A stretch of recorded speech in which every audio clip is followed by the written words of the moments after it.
Let's go grinders, new music, it's Friday Club Night!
Game over.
That the brothers on the rise now. Endless celebrations all in my house. Levitating now, I'm super duper fly now. London boy, but they see where I reside now. Put the time in while you always yelling time out. And for critic, cause I know I'm coming with it. You were sitting, you were wishing I was handling my business. Now I got the ball like Harry Potter playing Quidditch. And my business is humongous, you would think that happens in there. Damn man, I'm all that, yeah, I'm all that. Looking for that whip, yeah, that what you call that. I'ma blow up in the summer, have them yelling fall back. And I've always been ahead like an effing ball cap. Man, I came in the game like, whoa. Got a couple chains on me cause I like gold. They told me I'm the best and I told them I know. Cause when I'm in your town, every ticket I sold. Yeah, they saying I'm the man. Facts, bro. Facts. Lot of haters, tell me where they at though. I'm the new pop, all I do is rap though. Want me on your song, throw a couple stacks, yo. Everybody wanna do the same thing. That's why we ain't on the same page. Do my own thing and I maintain. Flow like water, so I'm going mainstream. I'm going mainstream. Flow like water, so I'm going mainstream. Yeah, I'm going mainstream. Flow like water, so I'm going mainstream. I'm going mainstream. Mainstream. Flow like water, so I'm going mainstream. Yeah.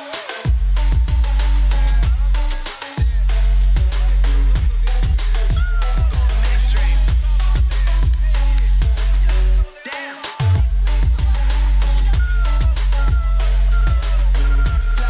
water, so I'm going mainstream. Going mainstream. Flow like water, so I'm going mainstream.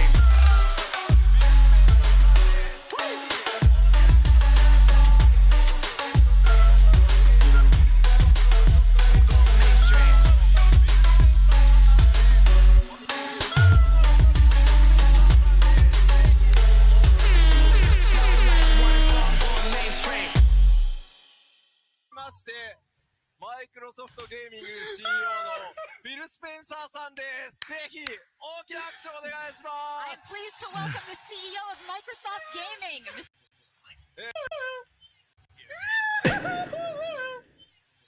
改めましてマイクロソフトゲーミング CEO のフィル・スペンサーさんです。ぜひ大大きな拍手をお願いしま I'm す。 pleased to welcome the CEO of Microsoft. 改めマイクロソフト。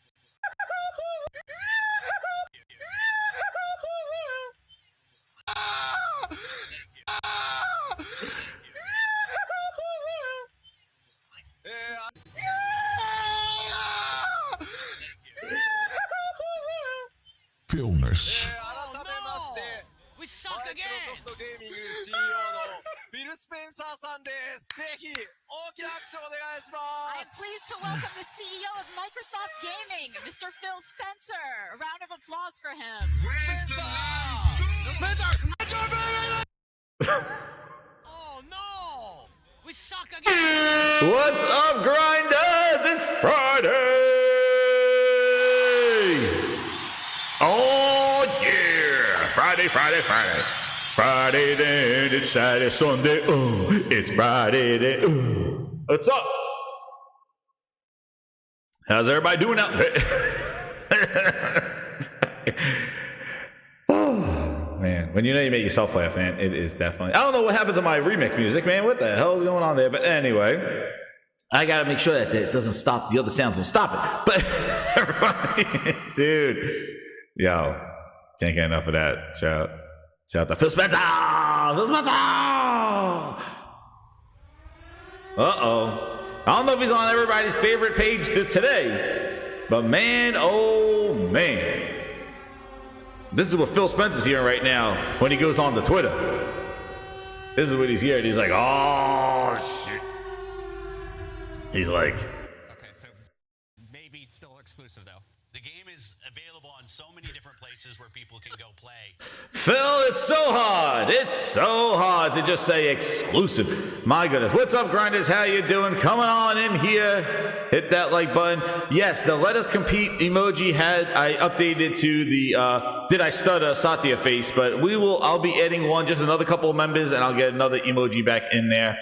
Maybe update that Let Us Compete one. But shout out to Twisted Sig, Nick, John Wayne. What's up? The John Wayne is in here. Nova Red, Jeff B. Gaming. What's up? West Con, Compulsive Soul.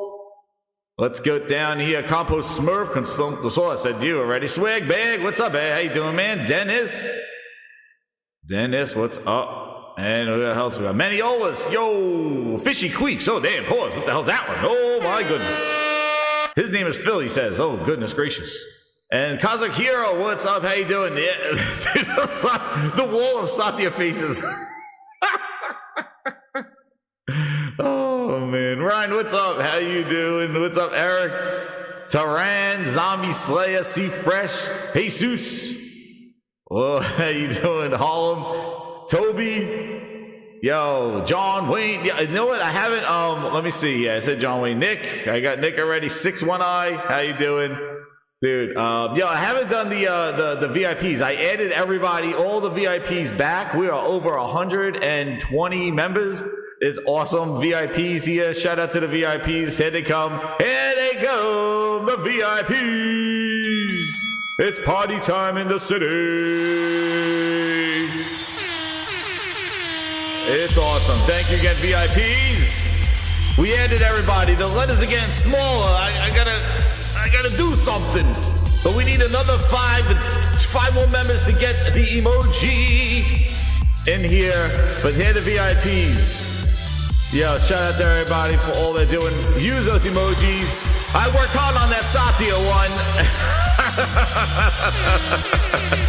Did I stutter, Satya? Oh, all right, let's go. Did I stutter? Our content with our what? our cloud. Oh, come on. Thank you again, VIP grinders. Yes. Did I stutter? I still have the reverb on? Oh, damn. I'm partying too much. It's a Friday. Thank you very much. Thank you for letting me know, Forgetful Gamer. Reverb was still on. Oh, man. Well, everybody got shout outs and reverb then. So, everybody likes that. Oh, my goodness. Let me fix this screen here. So, yes. Yo. Oh, goodness gracious. Yes, I'm getting Helldivers too. I will be getting that. Yo, I saw the previews come out. so good, man. I'm ready for that too. But man, I've been loving, just to get before I get into the topic, I've been loving Grand Blue Fantasy, man. I'm up to level 22 for my characters. I'm loving that game. The game is freaking awesome. I just put like one of the boss fights on the channel. I didn't want to put any spoilers up there, but it was such an awesome fight, evoking memories of the Shadow Colossus. So definitely put that up there, but I'm loving that, playing Tekken 8 as well, doing the individual stories on that one. You shout out to Reverb were cool? All right, good. I'll keep it. Yo, RPG has put us over to get us a new emoji. Thank you, RPG, man. Oh, man. All right. So I got to work on a new emoji. I'm going to do a couple of them. You just made the list. And I'm going to have the VIPs vote on what I'm going to do. So I'll put a couple of emojis together, and then I'll have you guys and the VIPs vote on it on the community poll. We'll just made the list. But man, welcome all the VIPs coming on in. My club game is strong, dude. It's Friday club night. Oh my, sick. No cap is like he's flexing. 91. Holy crap, man! I wish I was 91. That game is awesome. I love it. I love the Grand Blue. It's awesome combat. Like it's great. It is great. And it releases today. I believe it released yesterday, but I got the early version of it. I also got the Jujutsu Kaisen game, so I'll give impressions on that, but my son's going to be probably playing a lot of that game on that one. But Matt Booty emoji, oh man, all right. Some ideas for emojis. I got you. February is a very expensive month, but yeah, I plan on getting it all. Getting it. Dude, the G... Oh my God. Geo, man. Let me tell you something. Geo knows best, dude. Does crazy memes, and his one with Jim Gordon Ramsay in the grind in playing poker. Dude, he just did one right now. I did the wrong one. Oh no, where is it? I gotta share my the right screen. This screen.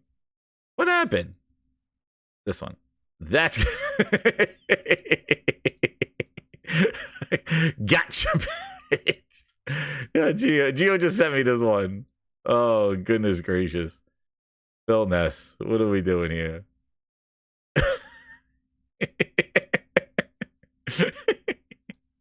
Shout out to Gio, man. That's funny. He got the one with Jim Gordon Ramsay in the waiting for applesauce. He can't hide forever, man. Yeah, it's like the end of Usual Suspects. The Kaiser Sose. Poof.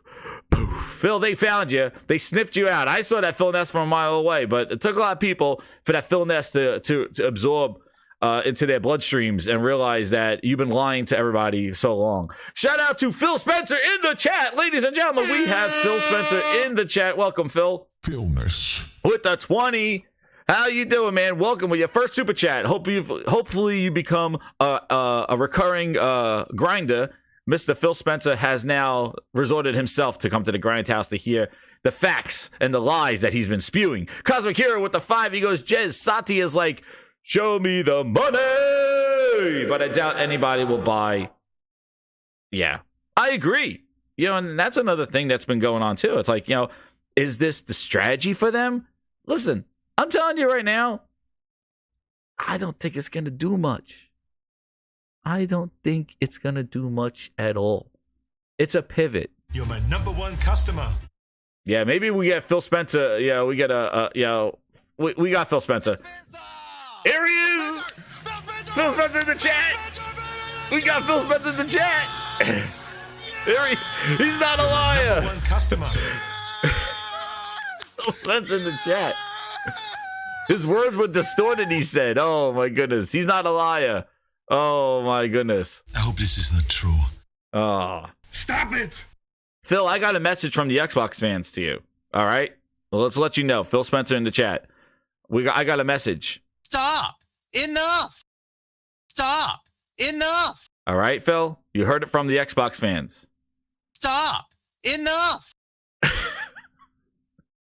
So... Well, welcome to the Grindhouse, Phil. I'm glad you found us. It's only been 4 years. What's up, Anonymous Boss? How you doing? Dude, if he was here, I'll get his ass. Oh, my God. It'd be like the end of National Lampoon's Christmas Vacation. It'd be like, if I had my boss here, I would have him here with a bow on. Dude, I get Phil in here. Phil, tell us the truth. Tell us the truth. Tell us what's going on. Games to more gamers on. Not you, Satya. We heard about you. About console is it's your highest value gamer. It's your person who plays the most, they buy the most. But the thing that's also important is that customer is actually your most valuable customer across every device. Okay, so maybe still exclusive though. The game is available on so many different places where people can go. It's in the name. Yeah, it's the Xbox. Oh, my goodness. Stop. Enough. Please.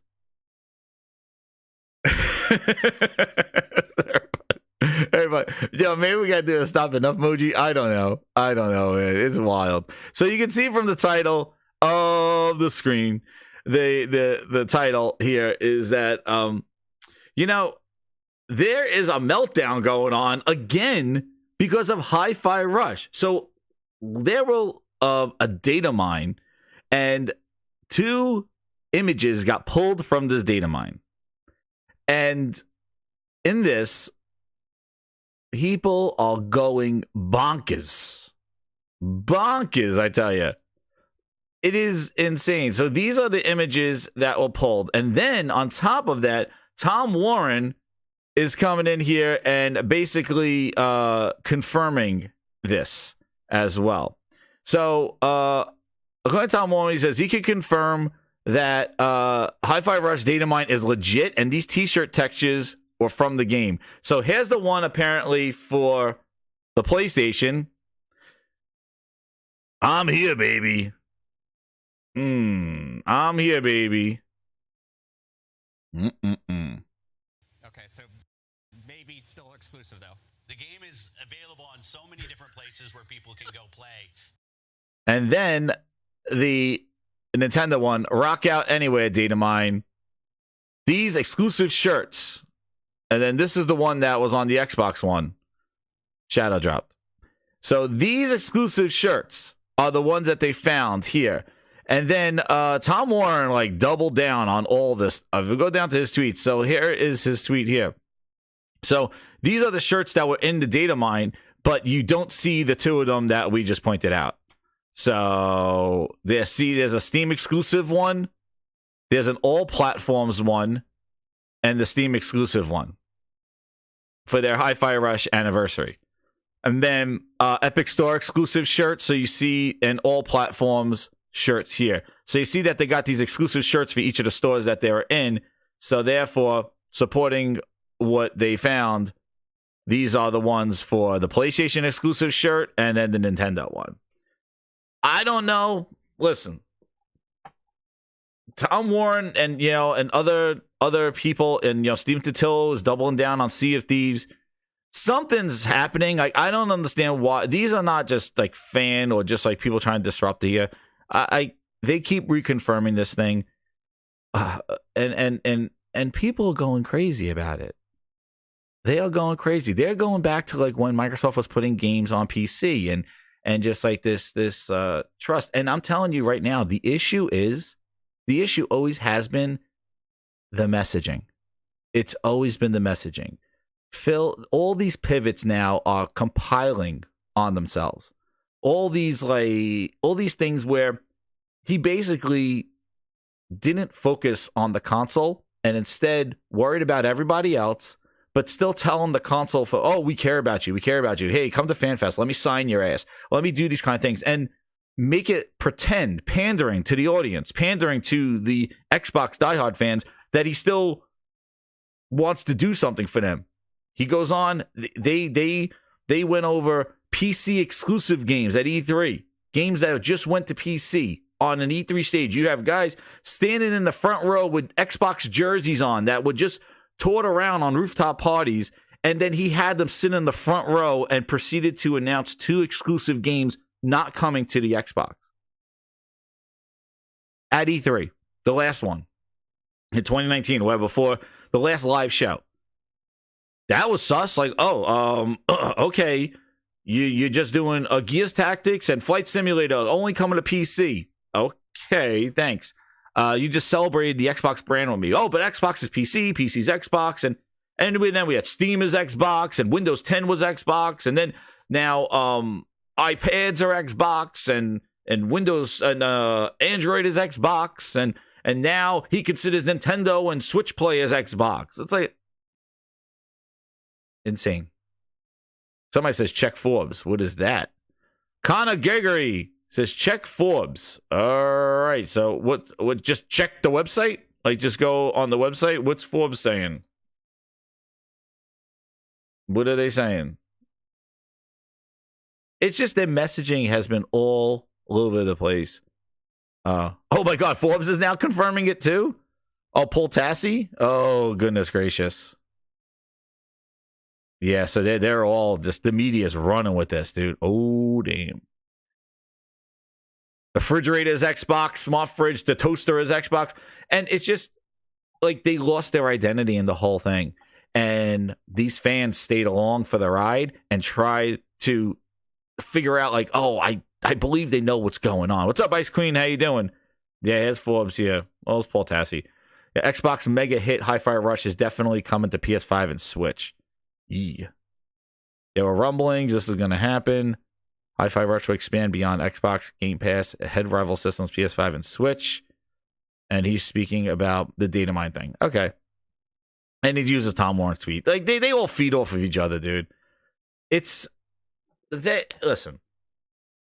And then what's crazy is that on top of all this, they teased when the Bethesda stuff was announced that Starfield's exclusive and all this other stuff, make it exclusive. Don't make Redfall for multi-platforms. Cancel it on the PlayStation 5.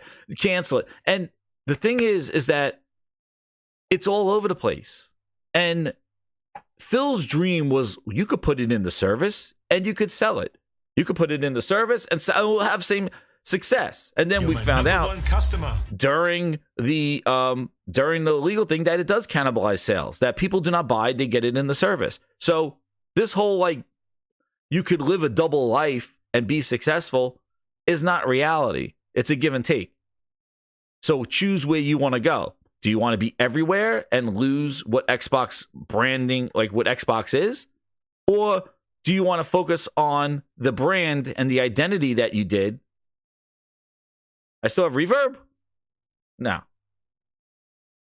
I don't have reverb. I have an echo? Where's an echo? Hold on. Am I here? Do I have an echo? Now I gotta hear it. Hold on. Windows and Android is.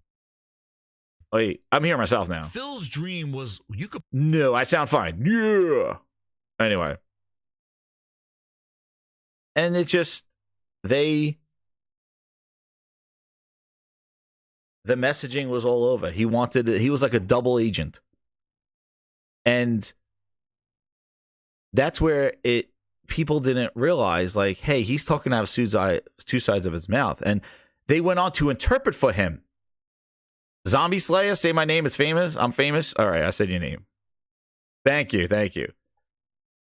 And people like, no, what he meant was, no, not what he meant was. This is what he said. I have it all over my board. I've been doing this for years. This is what this guy's saying. He is diminishing what they built up all those years and just crumbling it down because that's not their future. They realize that they're not going to win. They're not going to do anything about it. And they are going to go all these other places. The problem that I always had with it was that also their game suffered from this exploration. From them trying to be everywhere and doing all this stuff. Their game quality didn't stand up to the task of that. Their studios could not manage being everywhere day one. Their studios couldn't do it. They were patching things together. Their studios could not conceptualize putting a game in a subscription service. What does that mean for a studio that's been making games exclusive to a platform to now put them everywhere and put them in a service? How do we adjust the budgeting and all this other stuff to build such a game and keep people engaged? This was all things they never thought about. Instead, they let it burn. No Cap says, I mean, what do you want to do? They could lose money. Listen, it's too late for them to do anything now. I'm recapping the story of what people want and what they're doing and what people defended them for. It's too late now. There's nothing they can do now. I'm going to tell you right now, this right here, Microsoft is between a rock and a hard place right now because they have spent so many years in wishy-washy stuff. Well, they're their console, they're everywhere, their console, they're everywhere. Now, they're nowhere. It doesn't matter. That's why they got to buy relevancy with putting their name behind a Call of Duty, because things that they make hold no relevancy anymore unless they're going to be outstanding. And will that quality be outstanding? I doubt it. They haven't shown it recently. But they got to do so much more work now to make themselves relevant because they lost all the market share. PCs are not selling as much. The hardware is not doing well. Their service is not growing the way it needs to be. Their cloud is just people that want to test games out. It's not bringing in a lot of new customers. Every facet, every place that they went down, they have hit a wall. This is just natural right now. Going to a Switch or a PlayStation, that's it. And I said this before, like they are everywhere right now to this day. So tell me, trust the process, it's going to change. It's not. They are everywhere right now, today, February 2nd. They are everywhere they can be. They're on a TV. They're on a Meta Quest. You could play an Xbox game on your phone, on a Meta Quest, on your Samsung TV without a console. You could play it on your iPad, your iPhones, your Android phones, your Samsung tablets. You could play it on any PC available, whether you have a netbook, whether you have a friggin' powerful PC. You could play them everywhere right now. The only place that you can't play many of them is on PlayStation and Nintendo. And those install bases, you see the NPDs, you see the sales, you see the install bases. PlayStation, 50 million we're at. Nintendo Switch, 120 million we're at, with a Switch 2 on the way, with another PlayStation on the way, a Pro on the way. They're not stopping. You see their year over year. That console install base is growing. That is over 200-something million strong of gamers. And like Phil said, the console owner is the one who buys the most. It's the most valuable customer. Well, all your valuable customers are sitting there on a Switch and on a PlayStation. That's the last hope. That's the last place for you to go. So just naturally, it's the last place. And they don't want their subscription services over there because they don't want to lose money from their stores to give it to Microsoft. Why would I buy a game on your Sony store when I give Microsoft money and I could play it on your platform? No, they don't want to do that. So the only other way is to just port the games over there to get that exposure. And I said this before. When people were going around saying console sales don't matter, fools, I say, fools. Very best work in gaming. It's a core business for us. But it's a poor business. Now, I don't know what he said. Core business, poor business. I say poor very business. Best work in gaming. It's a core business for us. But you cannot deny that growing install base. You can't. Because you have succeeded that to them. You've given them. You've thrown in the towel. You've told people don't get a console. And it backfired on you. It backfired. That's what happened. It backfired in the sense that you thought that they were going to go play on your devices. Oh, you don't need to buy a console, but play on a phone, play on a PC. And people are just like, how about I don't play anywhere and I just go get a Nintendo Switch or a PlayStation because they got games that I want to play. See, that's the problem. Games. Games. That's all I've been saying. You got to make games that people want to play. They're not going to come to you because you signed their ass vapor chamber on the crack. No. They're not going to come there because you took them out to a steakhouse dinner, a rooftop party, made them take a picture with you, sign that ass, tattoo them. No. It's the games. It's the games. If you make games that people care about, then they will pay attention to you. But if you just make games and say, I'm sorry, we'll do better. Oh, yes, we're sorry, we're better. Oh, I'm adding this. Nobody's coming to your service no matter where it is. Nobody's going to that game no matter where it is.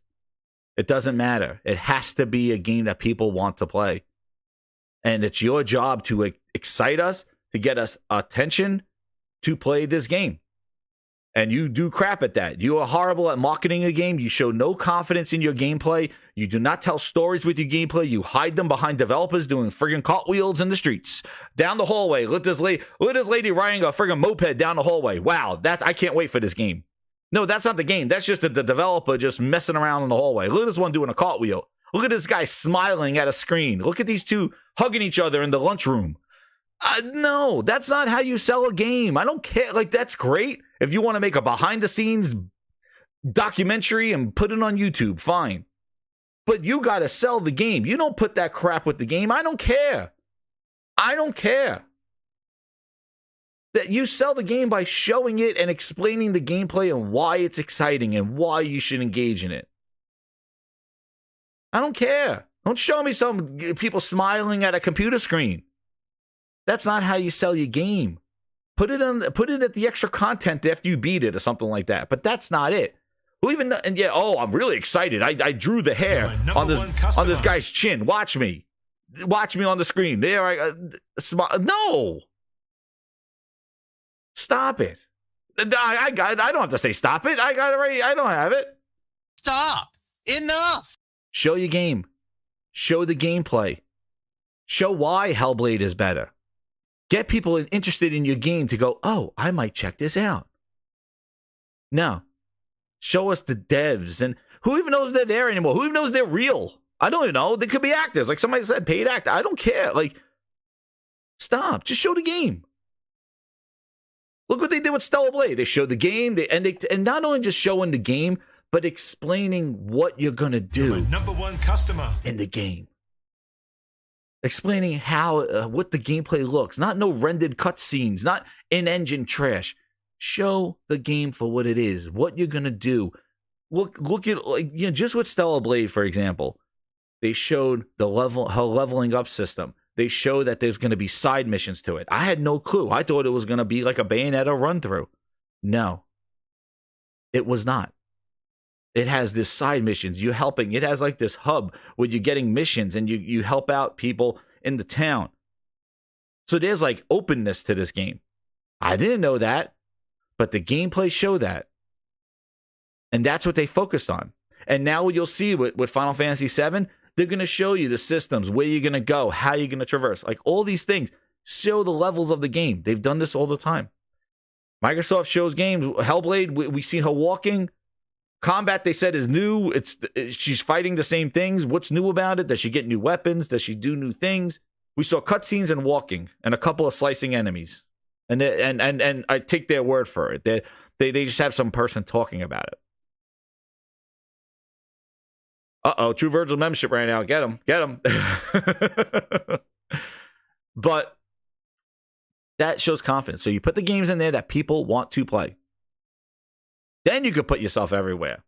But the problem is you didn't have the games. You lost the mind share. So it doesn't matter where you are. Doesn't matter. Starfield was on every device known to man before, besides a PlayStation and a Switch. Is it on NPDs? Ever? Just people buying it? It doesn't matter where it is. It has to be a game that people want to play. Then you look at these games on one device. These PlayStation exclusives, like a Spider-Man, on one device, still hanging around on NPDs. That's on one device. So explain these Nintendo games. They're on one device. And they're constantly charting on one device. Meanwhile, your other one is cloud everywhere, and it falls right off the charts. So it doesn't matter where you are. It matters what kind of game you make. And the game and show confidence. That's what it is. It doesn't matter. So that's why I said by them putting this on here. Oh, man. Maniola's got him. Dude. He's hanging in 2020. Hanging in 2024. Virgil, congratulations. He came in with the critical strike right there. Got him. Got him. You just made the list. Oh, man. True Virgil. Welcome to the VIPs, True Virgil. Welcome. Welcome, True Virgil. Here he is. I didn't take you off there. There you stay. Right there, Herman. Oh, right there, Herman. Give it to him. Make sure you don't clean him in a couple days. He likes them dirty. Dirt, dirt, dirt, dirt, dirt. Oh no! We suck again! You got him. Welcome. You got him there. So do you think this is going to work out? This is their next venture. Thank you, Maniolos. 5 Grindhouse members. Who else got them? Billy Akira. 8 Anonymous Boss got it. Lionel Bludgeon. Chris Coleman. Flex those emojis. The new Stutter and Satya. Did I Stutter? A brand new one that I added today. We're going to add another one by the next show. There. So, this is the PlayStation 1, apparently. And then this is the Nintendo one. Rock out anywhere. I'm here, baby. They seem pretty excited about that. Listen. Is this going to change? Welcome, Ice Cream Gaming member for 11 months. Back on the Quality Nuts. That's right. Right. That's right. And then I showed you the, and then if you missed it at the end of the, speaking of quality, at the end of, where is it? Well, I had it in my thing there. I did the music video. I posted that up. I tried to make a music video of the end of the direct.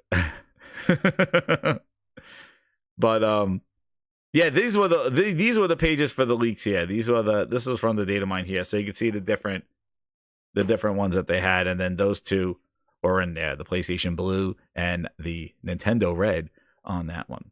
But the thing is that people are just ticked off. They're pissed off. The Xbox fans are really pissed off. And you know what? I'm not here to you know, what's reverb? Am I reverbing? No. Who keeps saying the reverb? Did I say it? No, I'm not in a reverb. No, everything's fine. Oh wait, is it? Hold on. Is it this thing? Let me just double check, because I remember Frog was saying that before. No, okay. It's not the narrator. Okay, good. Oh man, good. The wall of Satya faces. Hey man, that's what he wants. And you know, I've said it before here. Listen, I think there's been, and I've shown the emails from Phil and Tim Stewart and all them. Listen, there is an internal struggle. There was when Bethesda came on board, and how were they're going to be exclusive, and Phil and Booty want them exclusive, and Tim Stewart's like all of them, and Tim Stewart wasn't a fan. He wants this to be everywhere because they see the install bases they see the MPDs more detailed than we do. They probably see where these games are selling, these multi-platform games. Because remember, if you remember the NPDs back in the day when we used to see more detail, they used to show they used to have parentheses next to each of the multi-platform games, and they would show what platforms are selling the most. So you'll have a parentheses, and then you'll say, like, you know, Nintendo, you'll see PlayStation, you'll see Xbox, and it'll show you the ranking of where that game is selling the most. If you remember that, they took those things off and all that stuff, but I'm sure they have ways to look at it and go, well, okay, guys, look at these multi-platform games. The Nintendo, these are carrying these games. Like, these are customers that buy games. They're always on the NPDs.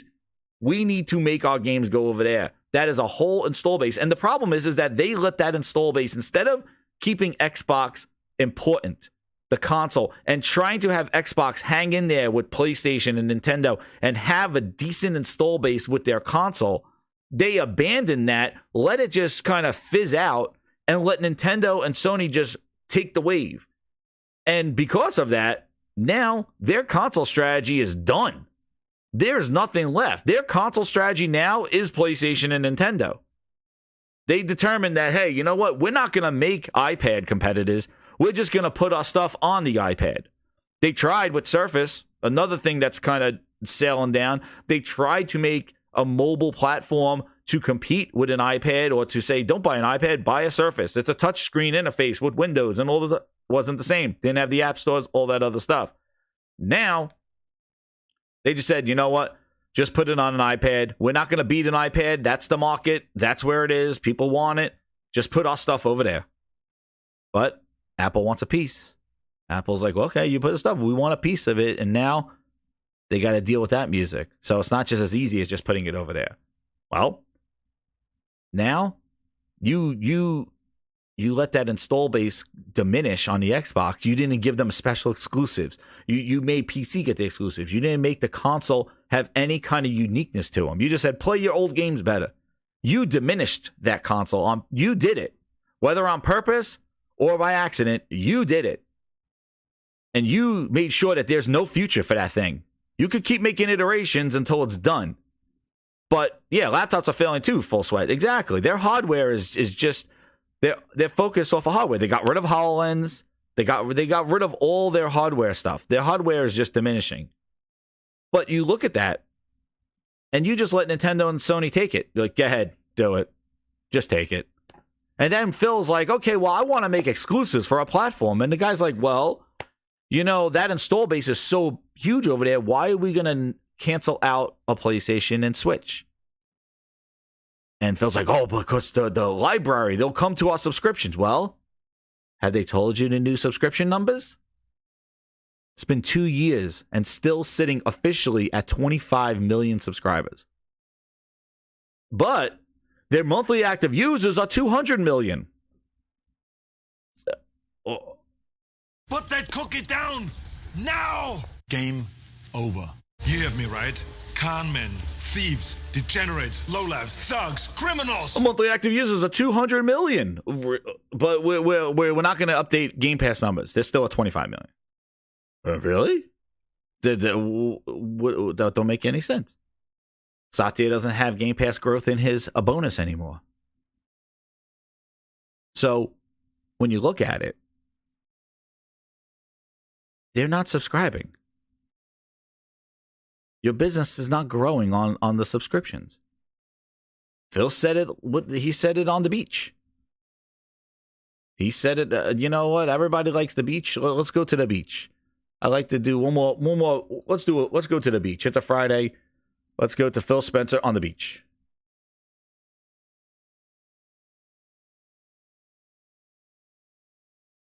Or the New York Times. There it is. Let's go to cloud gaming. Let's go to Phil Spencer on the beach. There he is. Here's Phil Spencer on the beach. Phil Spencer, tell us. We actually can put the app there. But Apple, at the result of Epic raising a complaint, what did they do? They pulled out the largest game in the world from their store, and it just shows the market power a company has. If the result of you complaining about it is you get you get thrown out of the store. How has Oh yeah, well that didn't work out for you. You're able to stream those games to any device. Important that we maintain the prices that we have. Oh yeah, man, that's what he said. Wait, this is all a bunch of lies. Them on the shelves. Where's your thing? That the largest gaming PlayStation natively, we don't. It's not a plan of okay, we're going to bait and switch somebody where they got to play on the cloud, or that at 2 or 3 years we're. But when you think about 3 billion people playing video games, there's only about 200 million households that play on console. A vast majority of the people who play on the device that's already in their pocket, which is their phone. The thing that made us really interested in Activision Blizzard King was the great work that the teams there had done in building such large mobile followings. A lot of that with the King studio that they have with Candy Crush, which is a big franchise a lot of people know.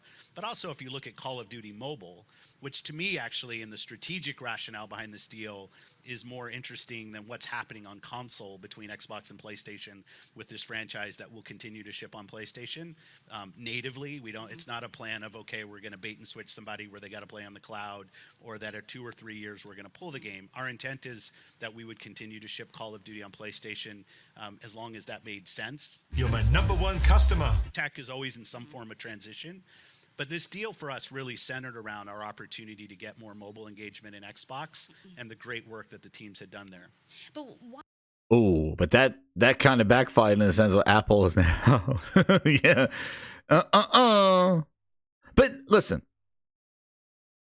this is what he's saying. If you were an Xbox fan, oh yeah, it's about. I saw all those people. It's about King. It's about King. It's not about. What kind of... You're an Xbox fan. Do you want to hear the words coming out of it's about Candy Crush? Like, wise up. You celebrated all this ABK thing, and the guy's telling you, You're my number one customer. I don't care about your console. I care about Candy Crush. And everybody should have been like, oh, then screw this deal. Phil, get out of this deal. Who gives a shit about Candy Crush? Let's make some games for the console because I'm an Xbox fan. No, the Xbox fans didn't do that. Instead, they were like, yeah, it's about mobile. It's about King. That's right. It's about Candy Crush. It's like, think, McFly, think. What are you talking about? What is the W? What are you doing? You have a podcast. You have a platform. You love Xbox. Like, the first words out of your mouth should be like, this is the first words that should be coming out of their mouth on their podcast. Bullshit. Exactly. That's what they should be saying. Instead, they were like, he said it's about Candy Crush, and they're like, Phil Spencer! it's about Candy Crush! It's about Candy Crush! That's what it's like. It's about Candy Crush. It's not about Call of Duty. It's about Candy Crush on mobile. What? Check out my show, Xbox. It's about Candy Crush. Candy Crush? Are you turning this into a... What the hell? Like, why? Speak up. Now you're in shock that he's just going to put it everywhere? Now it's like, what about me? What about Xbox? What about me? What about you? You should have been saying this is bull from now because he just pulled the rug from underneath all you. I've seen this, Phil Ness, but like, what are you doing? I don't get it. But now when they take the games away from Xbox and start putting them on PlayStation, same people saying, everywhere we all play, we all win. Dude's been signing goddamn controllers saying that stuff. Now when he starts putting it on the competition, though, because it never made sense to me, this guy going around saying when we all play, we all win, but just not on a PlayStation and Nintendo. It's like, well, dude, that makes no sense. What are you talking about? That means everywhere, right? Everywhere. But just not on PlayStation. So, like, how can, like, makes no sense. They've been saying it. And they're like, and I hear the frustrations. I see them going, but what is PlayStation going to give Microsoft? What's PlayStation going to give Xbox for Hi-Fi? What are they going to give them? I'll turn the reverb on now. They ain't going to give you shit. That's exactly what they're going to do. Got you nothing. They're going to give you nothing. You're going to be sitting there doing your what? What are you going to be doing? On their little goo goo gaga. That's right, on your goo goo gaga, because you ain't getting shit from them. How do you know? How do I know? What did you get for putting Banjo and Kazooie on a Switch?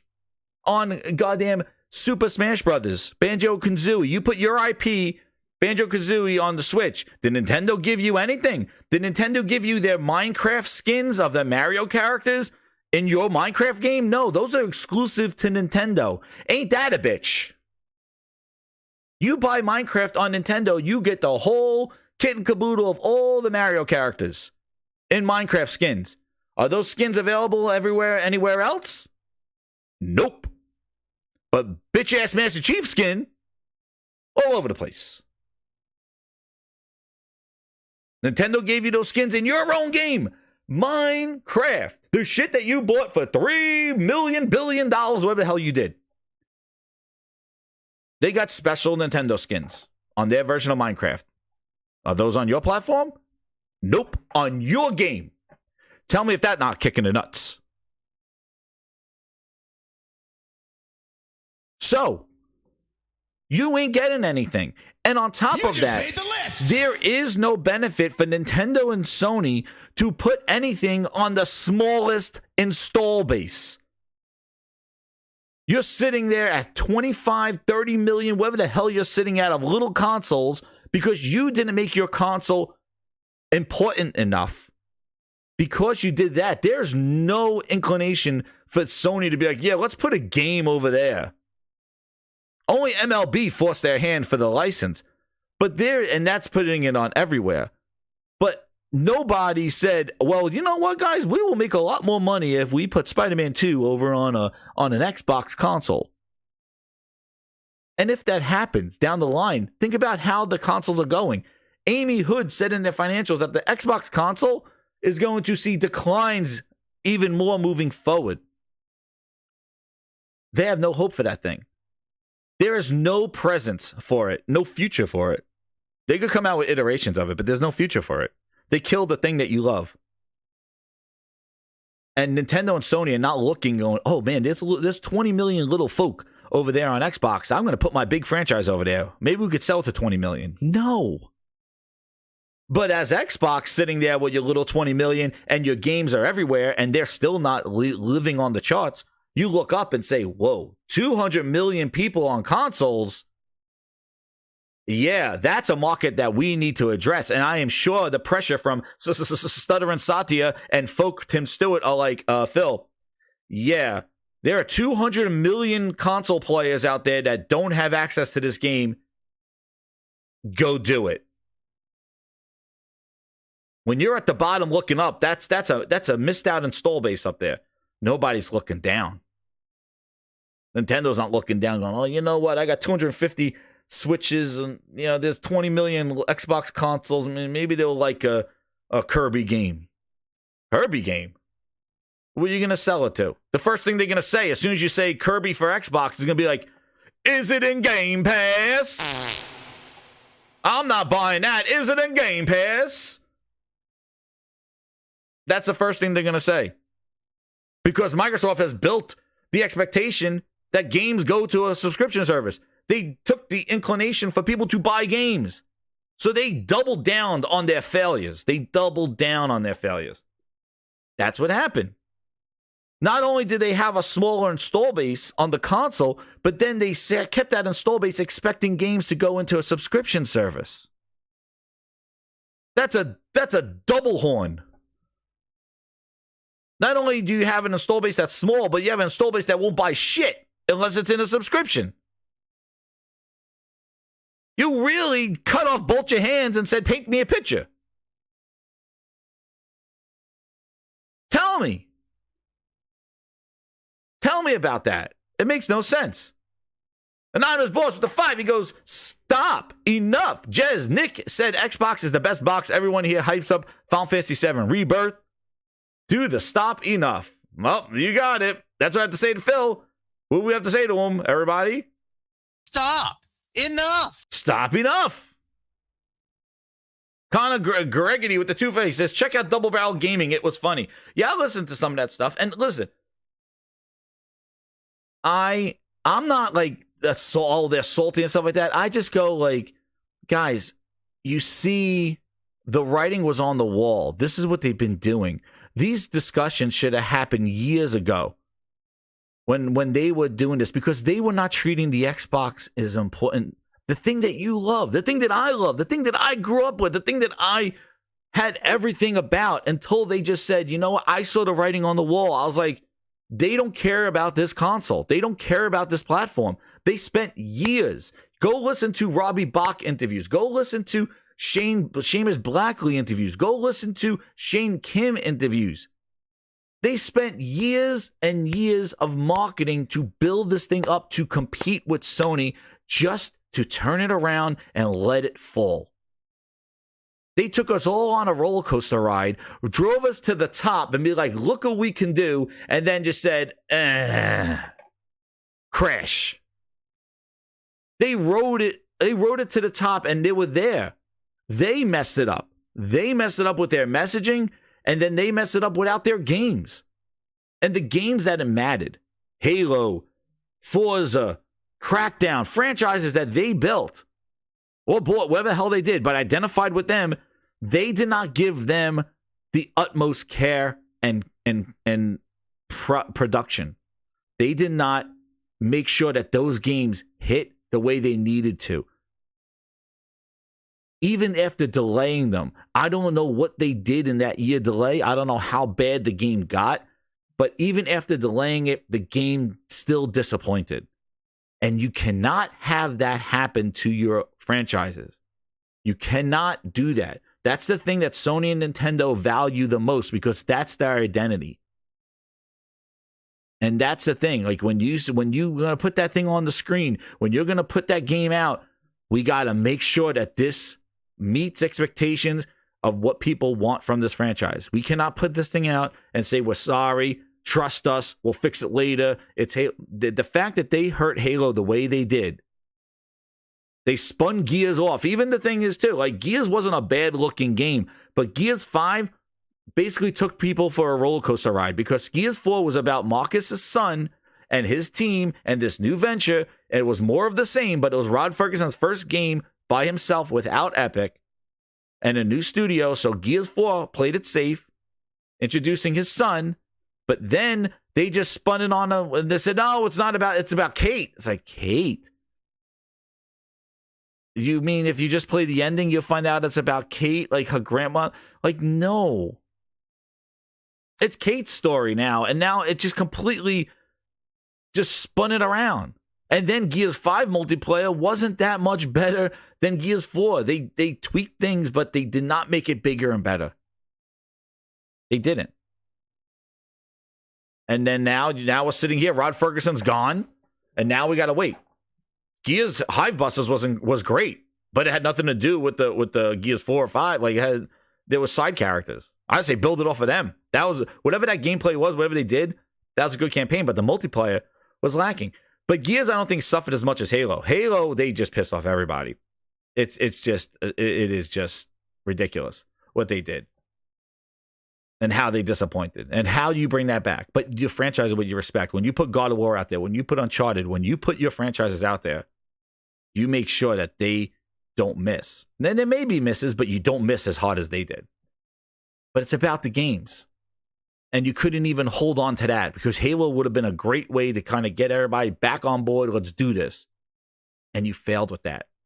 And you failed so bad that even the Xbox, the Halo diehards were like, I don't know what to do with my channel. I don't know what to do with this.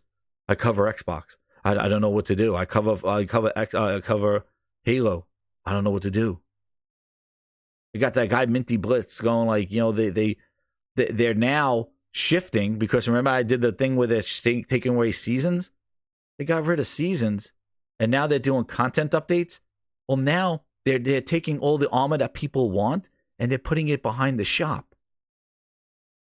They're putting it behind the shop. Like this is, you don't do this, but that's it because they know that all they have left are the whales, and basically put the whales in there and yeah, and look at this. This is their newest update. This is what they got. Still doing shoulder pads. Look, you signing up for that? You sign up for shoulder pads? Look at this. They think that's a service right there. That's the service. There you go. Friggin' shoulder pads. There's so much. I said there's so much lore to Halo. You don't think I'm an Xbox fan? Dude, I know everything about Xbox, and I follow that path. I bought all the Windows phones. I bought all the Windows 8, the Surface when it launched. Like I believed in this ecosystem that they had, and I watched them knock off every piece and promise the same thing each time. Oh, the apps are coming. The apps will show up. Oh, trust us. The Kinect is gonna. I beta tested Kinect. I did have that. I tested it out and I used it before it even released. I was all about it. I believed that they were going to do this. And again, how many times do they get lied to and promise stuff that never amounts to anything? And then that shit seeped into the console. It came Kinect. It was Windows Phone. It was Windows 8. It was all this promise. It was Mixer. It was Zune. How many times... You promise me it's going to happen. You show me support, HoloLens, all this stuff. And then it seeped into the console. The promises, the false promises, the promises that it's going to get better. We're doing what you're hearing. It fell into Xbox, and now it is where it is. But there's your Halo. There's Halo. No, nobody's asking for first party, for single player content. Nobody's asking for anything, but you can't do this to franchises. And that's the thing that suffered the most of this whole venture of putting their games everywhere. It's crazy. El Nini with the 10, he goes, we are past due for another Phil Ness interview. Where are you? I know, right? Thank you, El Nini, for the 10. Where is that Phil Ness interview? Where is it? But the thing is that they believe, too, that this is going to turn it around. And I'll tell you right now, the trick is that they try to use buying these studios and these acquisitions as a way to kind of distract of what was really lacking. Because one of the things that grinds my gears is they go, where is Sony's first party stuff? Now, I criticize that as well. But the fact that Sony is able to put out quality with the partnerships and exclusives, they're still exclusives, which I said exclusives are more important than who makes them. Where I play the game that I want to play is way more important than who made the game. Was it a team of 100 people? Was it a team of 10? Was it a budget of 50,000 or a budget of nothing? Is it owned by does Sony pay them? Does Sony pay those devs with their own paychecks, or do they give them through contracts? Who dev made it? I don't care who dev made it. Where does it play? And where can I play this game? When they showed Stellar Blade, where can I play it? I'm gonna go back. Full sweat, try hard. I got you. Hold on. Oh, it went back here? Where it goes? All right, I got a couple here. Sorry about that. A 3 Mile Island, member 21 months. This is always why I blame Xbox fanboys, not just the executives. They co-signed this madness, cheated on from day one, and now look at the mess Xbox is in. There's definitely some truth to that. Where's Full Sweat? Hold on, I'll get yours here. Thank you again for this one. Oh, there it is. Full Sweat with the $6.99. He goes, if the console race was the Olympic 100-meter final, Xbox is the white guy from Australia running in lane 8. I'll get there eventually. That's right. Go on, man. Yeah, exactly. It's just, and then on top of that, okay, so I talked about the this DLC here.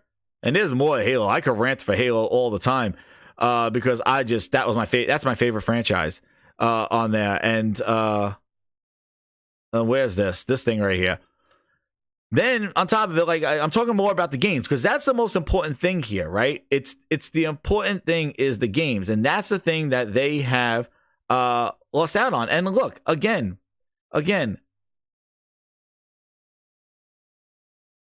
why? With Xbox games, is it always what you can't do? This is what I mean. They do not know their audience. They do not know how to make great games. It doesn't matter where you are. It's a matter about what you do. And that's what I mean. Hi-Fi Rush going to a PlayStation or a Switch, if these rumors are true, hey, it would be nice.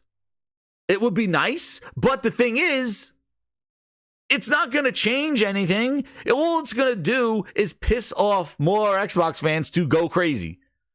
Because it's not going to blow up on the Switch. It's not going to blow up on the PlayStation. It'll sell. It'll probably do a little bit here and there. But what it's going to do, and you can hear it in a lot of the outbursts and the meltdowns, is that it's going to change the media narrative. And it's going to be, what else is coming, Phil?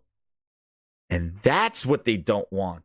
And that's what it is. It's and that's where, what he says about Xbox fans. The thing is that it turned outside of Xbox. It's not about it's about having clout on the internet. It's about having clout on Twitter.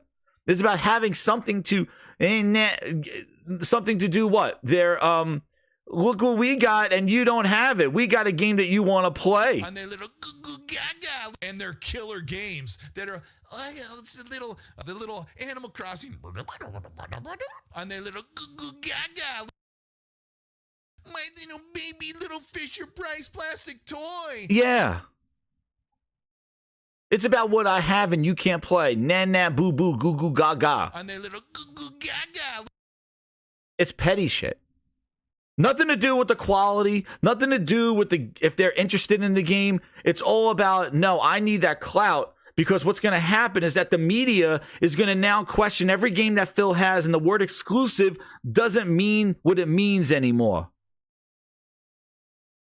And that's the problem. The problem is the media narrative. They're worried about, and the same thing when you heard the bootleg talking about his article, talking about what he is like, oh, you know what this is going to do? This is going to make everybody now say, well, what else is coming now? This is going to change the whole narrative of, dude, what are you talking about? Phil was asked. Okay, so maybe still exclusive, though.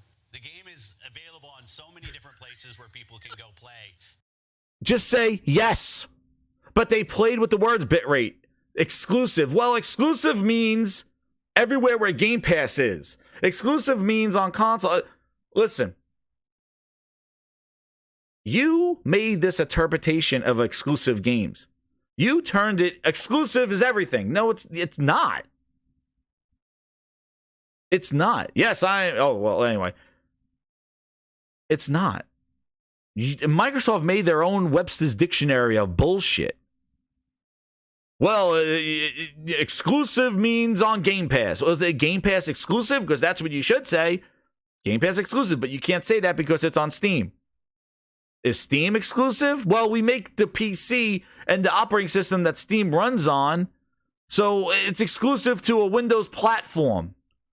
Okay, then what about Android? Well, that's through cloud, so it's exclusive because you got to sign up for Game Pass to get it, so it's still exclusive.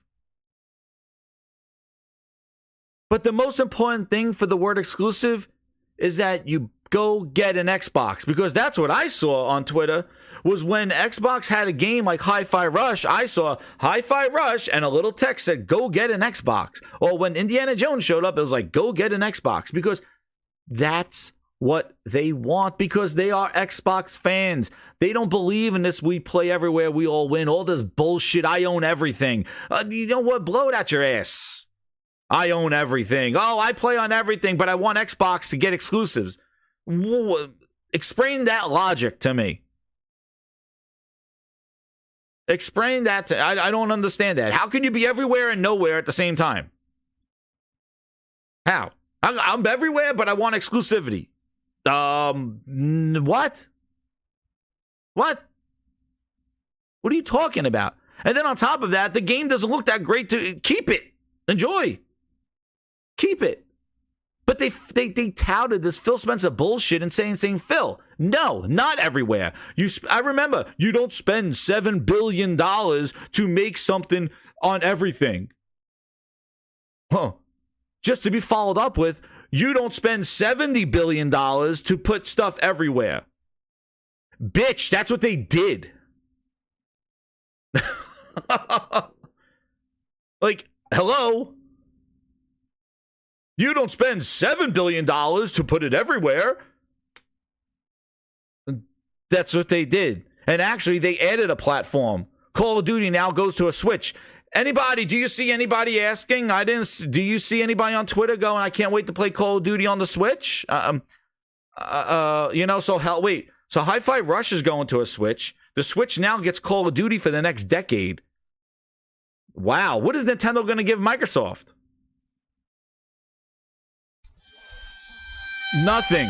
Nothing. Thank you. Come again. Thank you. Come again. That's it. They're not going to give you anything. They'll take it. Thank you. Just like NVIDIA. It was like, oh, hey, guys, what about us? Microsoft goes, sure, yeah, we'll put our games on your NVIDIA cloud. I'm like, head scratch. I'm like, doesn't that compete with your xCloud? It does. Oh, so we're done now? xCloud's not a big deal anymore? That's it? Because you just put it on NVIDIA. That means if you buy it, you could bypass Microsoft shit altogether. You buy the game on Steam, subscribe to NVIDIA Cloud, and you get to play Xbox games. You get to play the games they put on PC. There you go. But Microsoft, and now I see the logic now. It's so funny. When the games go everywhere, it's like it's like the 12 degrees of Kevin Bacon, but it's the 12 degrees of Phil Ness. Hashtag 12 degrees of Phil Ness. That's what this is. That's what this is. Phil Ness. We hear this. This is what happens. The 12 degrees of Phil Ness. It's like, wait a second. Okay, well, if I put the game on PlayStation, but Microsoft gets the money from the store, and then they made the game so they get paid, Microsoft makes money. Yeah, there we go. We got it. It's like, yeah, okay. All right, now wait. If we put the game on Steam, then they had to pay Microsoft 70%, and then so Phil makes money. Yay! So we get a W. Well, if we wait a second, we don't make that game, but we signed a deal, and that Stalker 2 goes over there, but it's also on Game Pass, and then wait, we move the numbers and calculate this, and it uses PlayFab.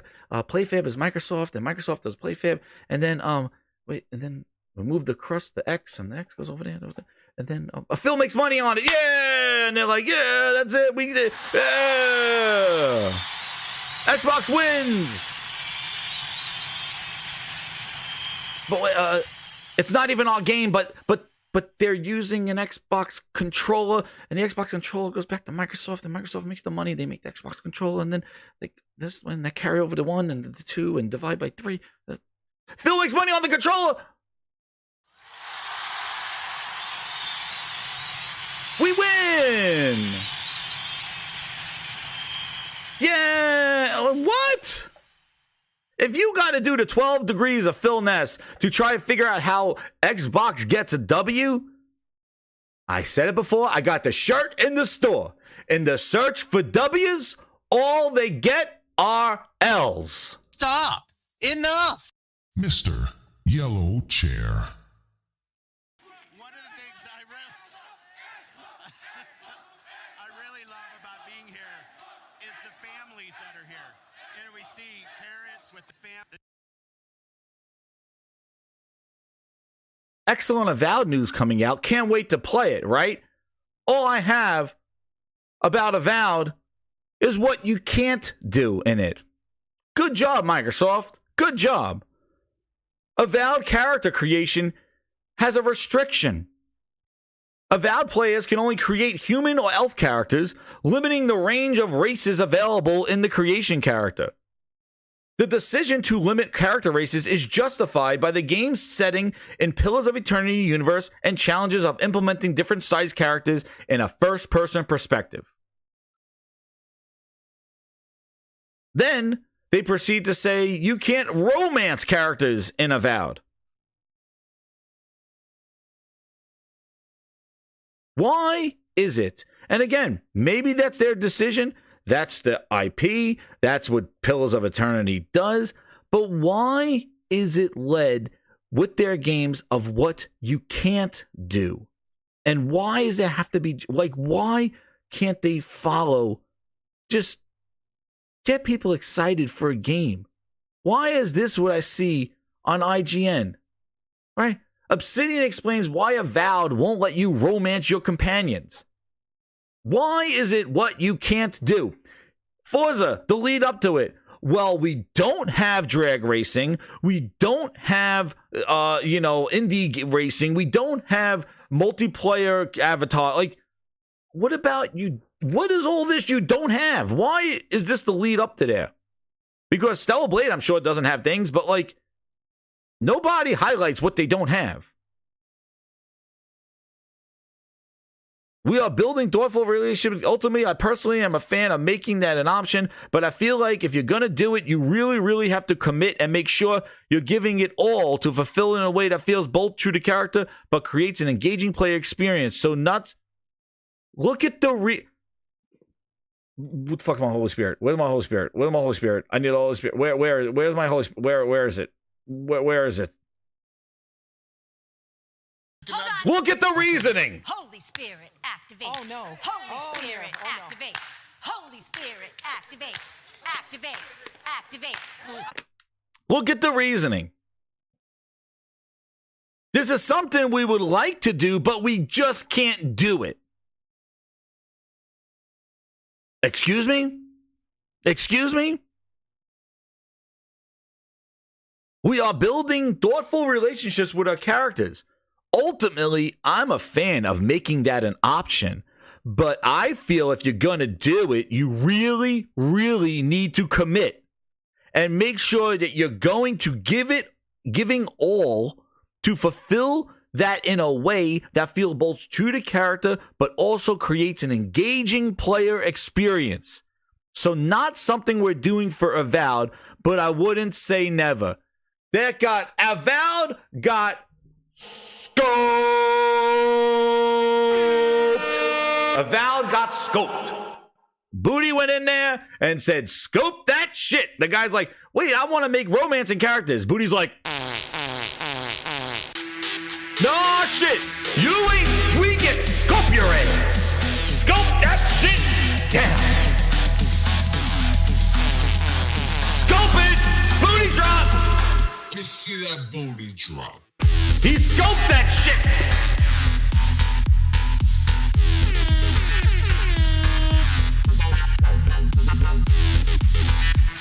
Booty drop. Remix booty drop. He scoped it.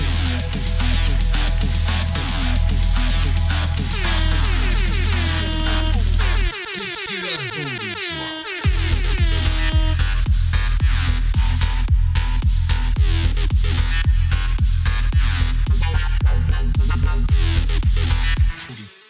Booty drop.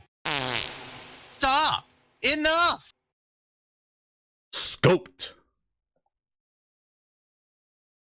It sounds the same with all those studios. We like to do it, but we just can't. We really have to bet. What?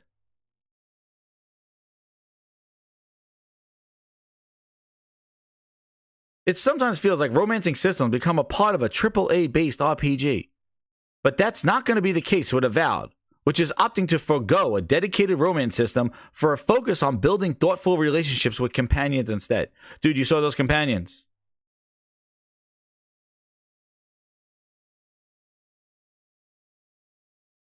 And here's the alternatives. Oh, we're making you, it's fun. And so I think you have a bit more like trying option. Like, I want to know what's this right here. You really, really have to commit, but it creates an engaging player experience. So not something we're doing for Avowed. You got to make sure for filling in a way that feels both true to character, but creates an engaging experience. Scoped. Game pacified. Scoped. Yeah, maybe if this was a true $70 game that wasn't going in a shit-ass service that's not growing, maybe we would have put more effort into the romance systems and, made it a real AAA RPG that people expect. Because every other game, post Baldur's Gate and all your other, even your own games with Starfield and all that shit, like, the expectation is that this is so I guess this is a less than. So obviously the first thing that we saw with Avowed when it looked like a budgeted fan-made Oblivion game, I guess we're right? Because you're feeding right into it. Because now I already heard on the road to Avowed, which by the way does not have a release date, I hear about the scoping. I hear about what's not in the game. Halo was about to launch and they said, guys, co-op is not there at launch. We won't have assassinations in Halo Infinite. Day one guns, classic weapons that you had in all the Halo games are not in there. Forza, it won't have. What about it won't have? Redfall, it won't have 60 frames at launch.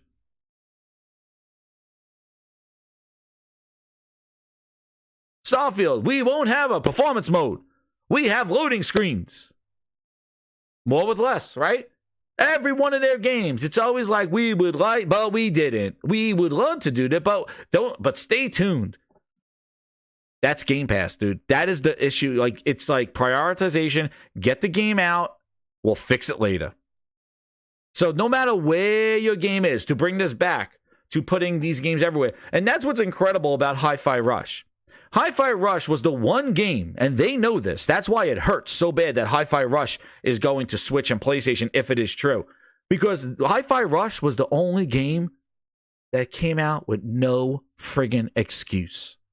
It was a complete, polished, yeah, it's a smaller game, but it was complete, polished, and just worked. There was no oops. There was no it's missing this. And maybe because they stealth dropped it. But Hi-Fi Rush was a just boom. Quality game, polished, cool story, cool characters, interesting concept. Dropped. Buy it.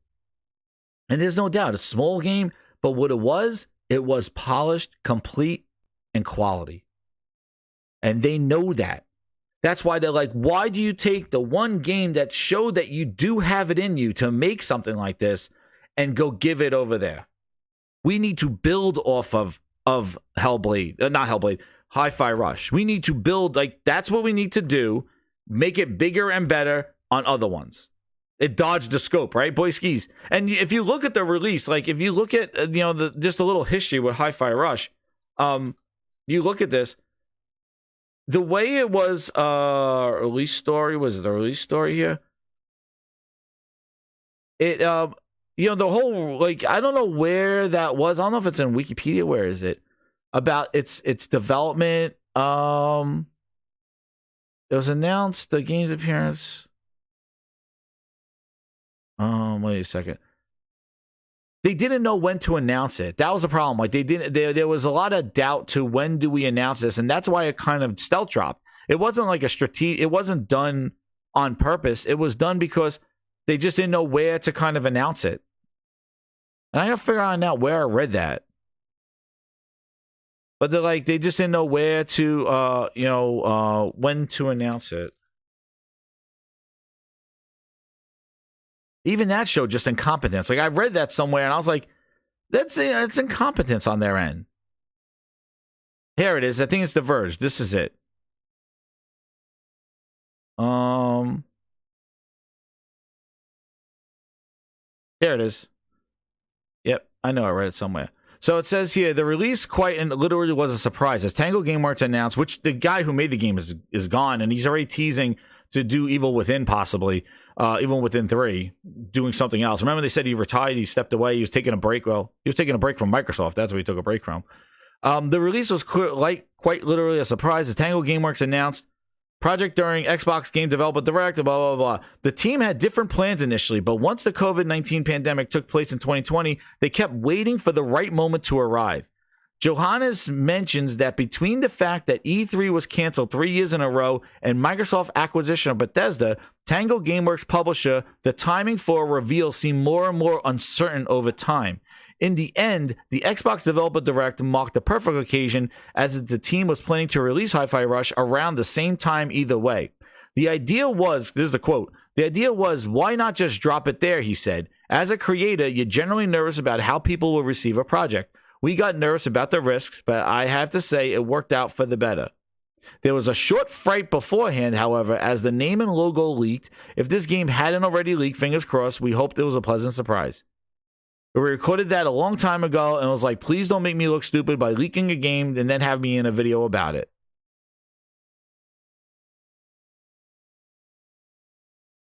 But you see that it was just didn't know where to put it.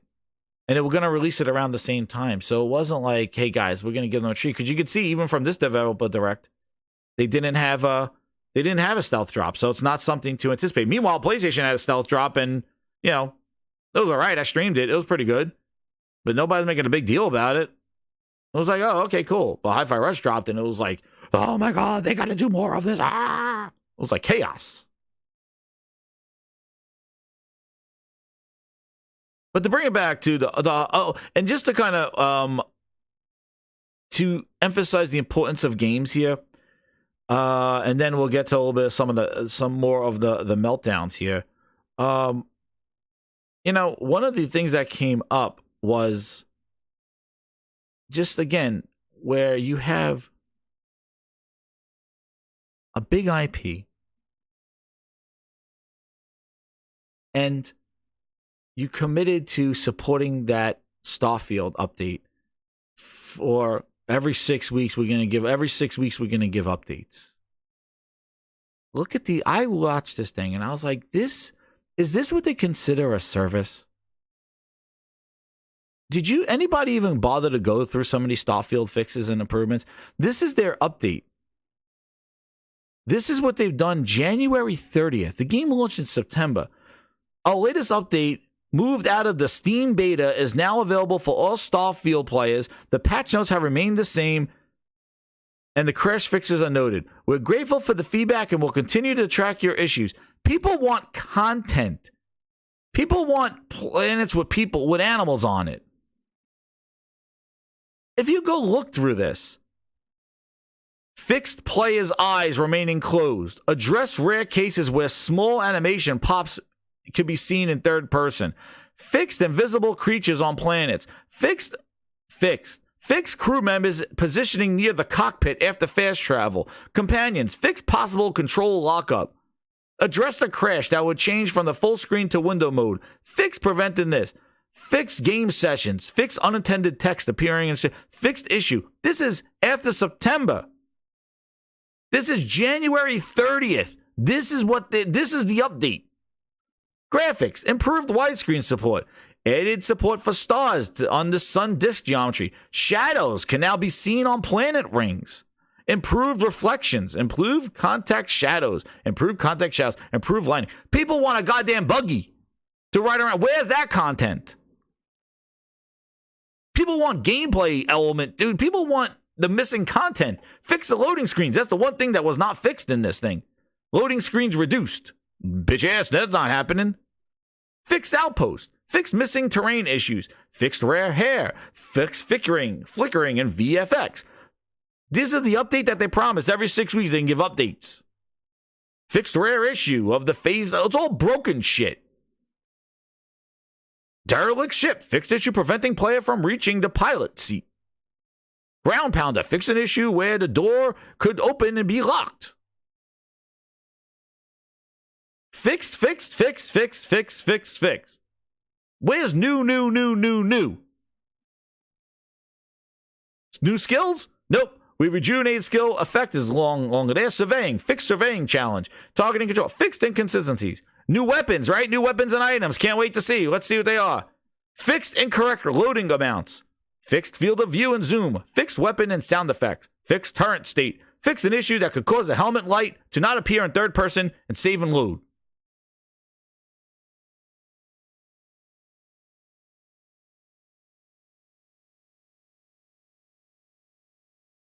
This is what the fixes are. Okay. Holy Spirit, activate. Oh, no. Holy Spirit, activate. Holy Spirit, activate. Activate. Was this game ready? Bethesda bugs?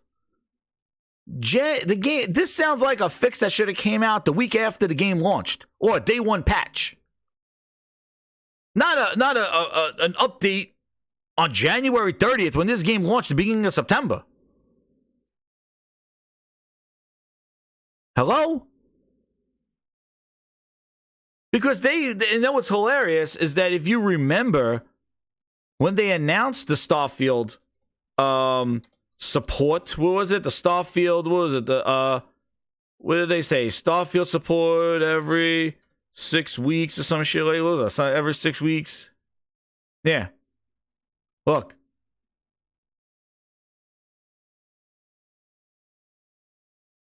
Oh, they're starting. Okay. So they'll receive updates every 6 weeks starting in February. Okay.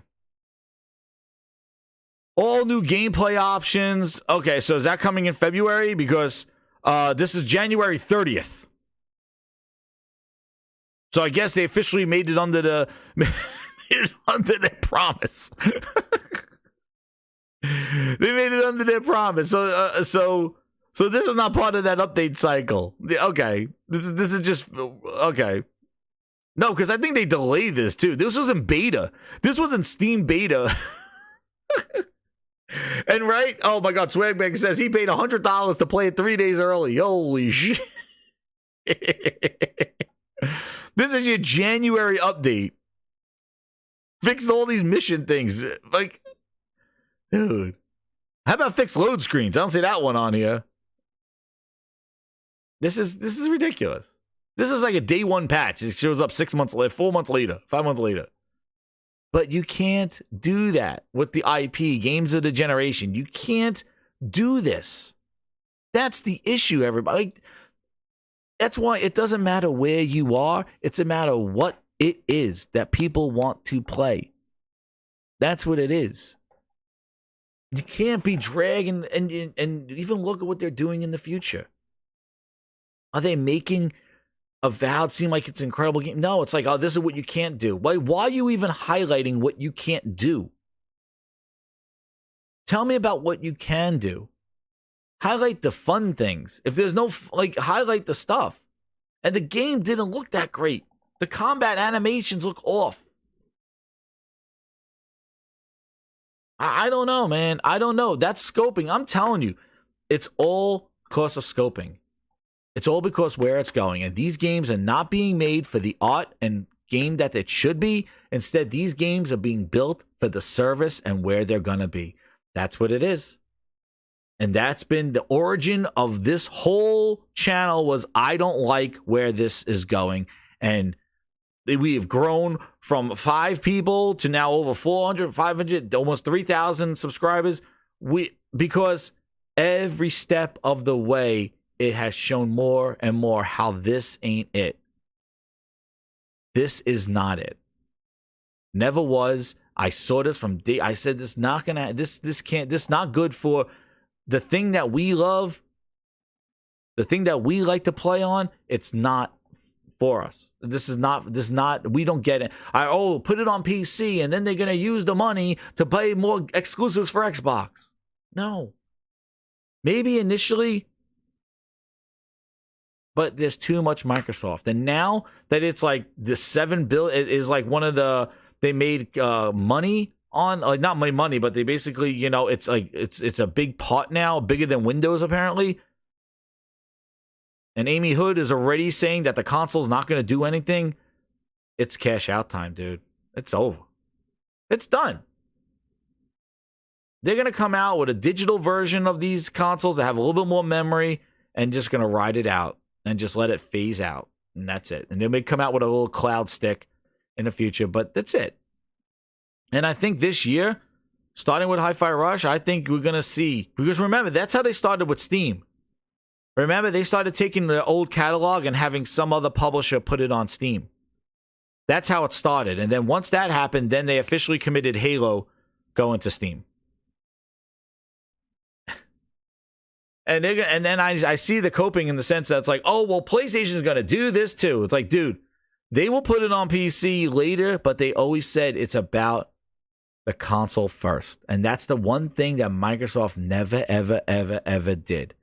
They never said, we do this first, and then we put it everywhere. And when they went to PC, they wanted their whole ecosystem. They basically tried to turn a PC into an Xbox. Sony's just putting their game on Steam. That's it. Here's your game on Steam. They're not trying to build, the party chats and all that other stuff and build that. Maybe they put a storefront on there. I don't think they should. I think they just, but they see what Microsoft did. Why would you compete with a storefront?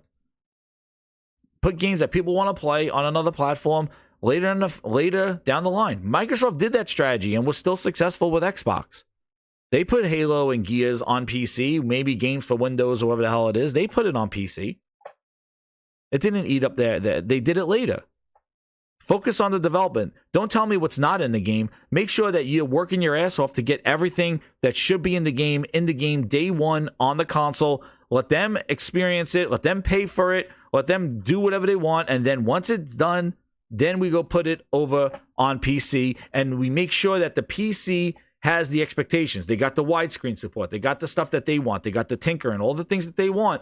Now we make sure that where it's going now, we make the game accessible and ready for them over there. So we meet the PC expectations, we meet the console expectations, and we make double the money back and forth. By putting it everywhere and having limitations across all devices, what's not in the game, what we couldn't do, what we can't do, that doesn't do anybody any favors. No PC, no mobile gamer, no console gamer. It does not help anybody because the game has been compromised because of where it is.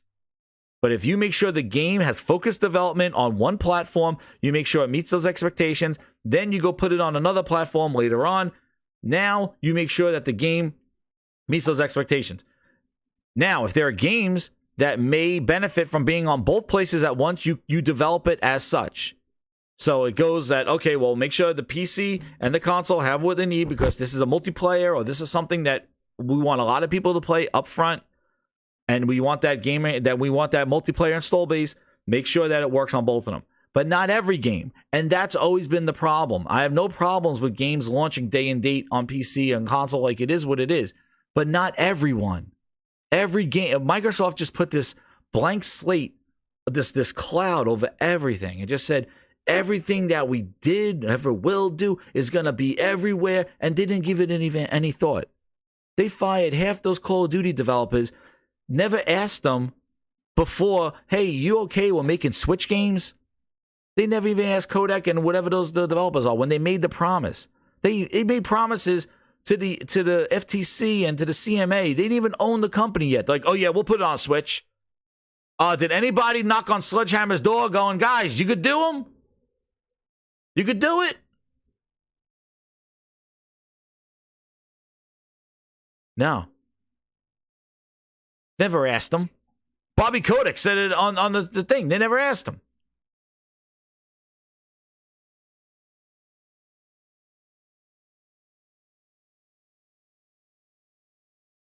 Never did. But then you buy them and half the studio goes. So now they're multi-platform developer. But like I said, I don't have the issue with it going the day and day, all this. It's the game getting compromised because of where it has to go. And if they don't have the resources to do it right, then don't do it at all. Because guess what? All you in the chat, all you listening, we're the ones that suffer from this. We're the ones that get a compromised product. We're the ones that are expected to pay for something that's not full, ready to go. That's right. We're the ones. And then we got to vote with our wallet. But this is the issue.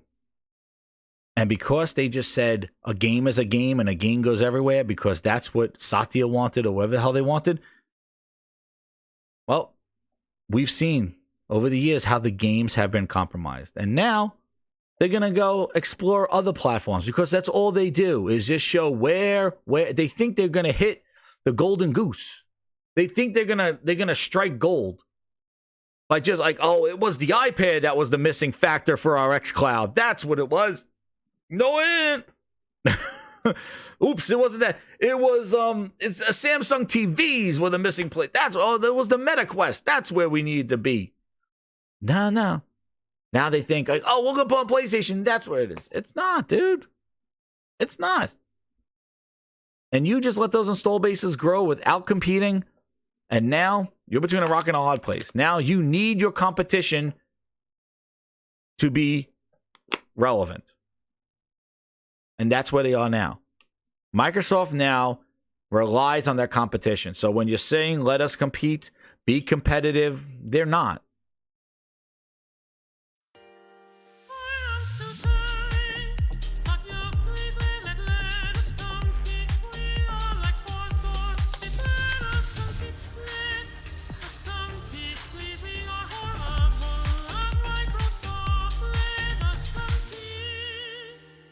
And now, they're pissing off people. Oh, Xbox Cure, whoever this is, says, we've stuck for you for years, accepting even when you couldn't deliver because we believed in your future.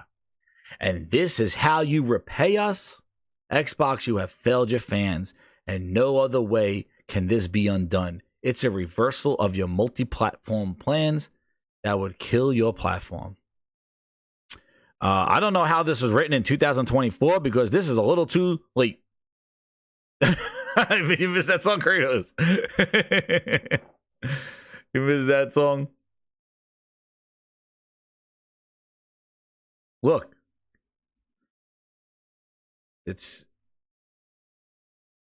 They're owed.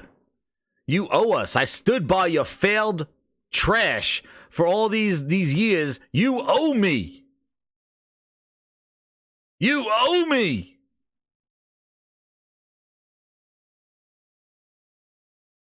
In the next 10 years, we have been selling 5 million copies as boutique console with 0 third-party support. We get 500 articles saying how it got to this. And it started with you whoring out the games like a bitch, Phil Spencer. Oh, no. Not even 2 years later, and you backstab all your fans and kept this brand from dying. You're a disgrace of a leader of the Xbox brand. Dude, they are holding no punches for Phil Ness. Sign me, please, I will bend over and touch. Mineys tell me. Oh, man. Hey, rip him a new one. My face, thank you, Phil. They're throwing Xboxes in trash cans. What are we doing here? Is this for internet clout, or are these people pissed off? We never know. We never know. I don't even think they were original fans to begin with. I bet you that's the Xbox refrigerator that's in there. I don't even think it's a real Xbox because all these people are fake. Fake, fake, fake, fake, fake. This guy's writing Sarah Bond like in a goddamn pen pal. These people are writing Xbox like what's hilarious is that they're believing they're writing them like, oh, you get back here, please come back. Like he's like, Phil, Sarah, Xbox, answer me. Like they're the goddamn pen pals. They don't give a shit about you. They don't care. They're writing them like crazy. You're going to lose your core gamers that evangelize your platform. Remember the evangelized word that Phil said during the court? They should reverse this decision. It's a bad decision. Spitting in the face of Xbox fans that spend the most on platforms. He ain't lying. He ain't lying. He's using Phil's words against him. He ain't lying. About console is it's your highest value gamer. It's your person who plays the most, they buy the most. But the thing that's also important is that customer is actually your most valuable customer across every device. Well, you're pissing off your most valuable customers, Phil. They're ranting right now. I'm really thinking of just ditching Xbox. If they stop putting single-player games that were announced as exclusives like Hi-Fi Rush, then you won't trust a damn word from Xbox again. Already game on PC, Switch, and PS5, so why bother in future investing in Xbox? They are speaking their minds.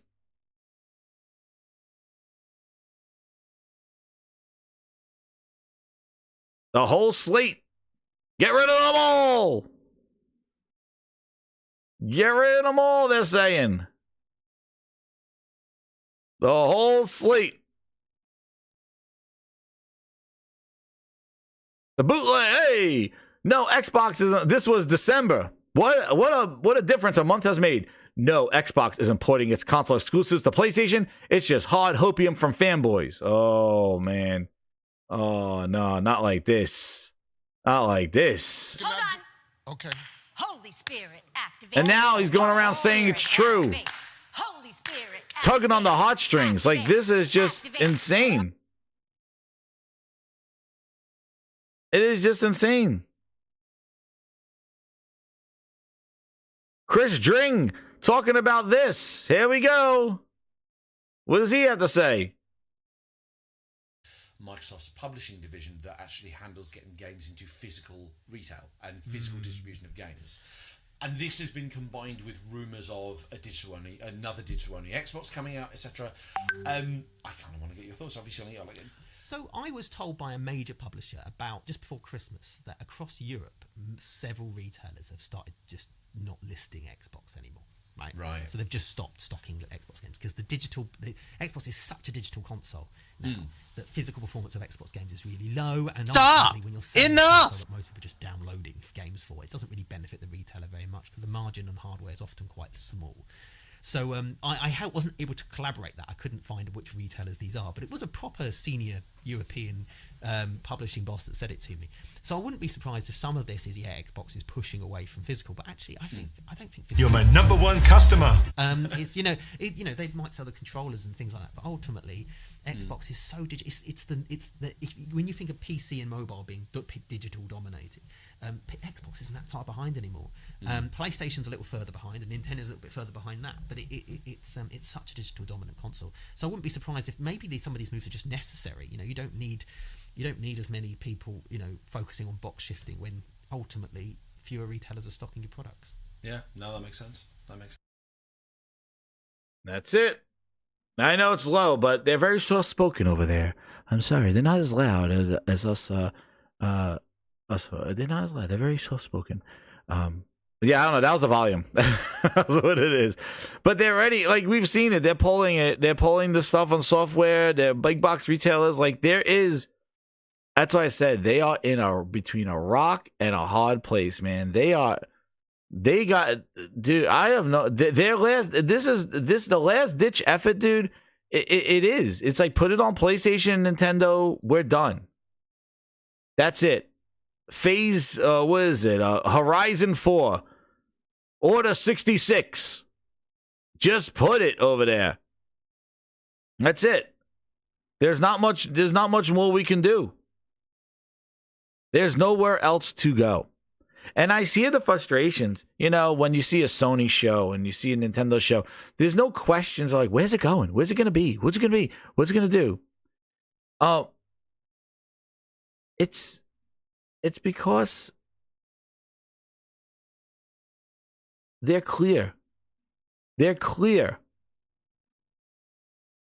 Our consoles are our core. We make them. That is our first one product. That's like asking Apple, wait a second, Pages, you make Pages app. Where's that going to be? On every friggin' Apple product. Thank you very much. Like, there is no discussion. But you ask Microsoft, the new Office, where's that going to be? Oh, everywhere. All right, now we're making a new app. Is that going to be everywhere too? Oh, yeah, maybe. I don't know. Maybe. Nah. 2024, Phil is Phil hit the red button and said, Philness. Order 66. Activate Order 66. Put our games everywhere. Go. And that's what he did. He activated Order Phil Ness. That's what he said. He's like, it's over. It's over. We've been compromised. I tried making exclusives, but it's over. My pants are down. I've been exposed. Initiate Order 66. Put our games everywhere. It's over. And that's what Phil Ness said. Okay, so maybe still exclusive, though. The game is available on so many different places where people can go play. Where's the lamb sauce? People are out here changing review codes. He originally gave Hi-Fi Rush a 10 out of 10, but he has to retract the perfect score due to the fact that the data leak confirms that the game is no longer exclusive to Xbox and PC. As the Xbox faithful, we have dedicated our time and money to make Xbox the best place to play games. And now we're letting our most beloved titles be catered to 3D world consoles, third world consoles. Oh shit, damn, he's going there. Horrible news for Xbox gamers and the industry as a whole. Shame on Phil Spencer. Shame, shame, shame. Philness. Means when I think about Xbox, I'm going to think about quality games. We have work to do there. We haven't done our best work over the last few years with our first party output. That's always been a hit on the whatever I hear. Their lines. Yeah, I don't know if I'd say always. Like, I think we've gone through times where we've done it. The war's over. There is no civil war. That's a fair. I think it's something fair to say. It is fair to say. And the war is over. There is no war, dude. These people. Listen. You Xbox faithful have been riding the Phil Ness roller coaster. All of the guy has been tugging on your heartstrings, and you let him. You believe the bullshit he was spewing. Man, Phil Ness originated here in 2017. He was spewing his horse shit. But nobody wanted to listen. It was fear-mongering. It was, oh no, Pony, you can compromise. What? You don't come back here. What? The guy is lying to your ass because his actions are not meeting what they're saying. I'm putting my games up here. Oh, but you're important. You're important. Oh, yeah. Put our games over there. You're important. You're important. Hey, look at me. Look at me. Look at me. Look at me now. Look at me. Okay, Phil, look at me. Don't look over there. Yeah, those PC guys are getting your games. Don't look over. Look at me. Look at me. Look at me. Look at my eyes. Phil Ness eyes. Look at me. Look at me on stage. Look at my shirt. Look at my shirt. What am I teasing? What am I teasing? What am I teasing? Look at my shirt. Look at my shirt. Don't look over there. I care about you. I care about you. Oh, bend over. Wait, hold on. I got my tattoo. I got my ink. What would you like me to sign? Where would you like me to sign? Sign me, please. Where? Look at me. Don't look over there. Yeah, we put it on iPad. Look at me. Look at me. Look at me.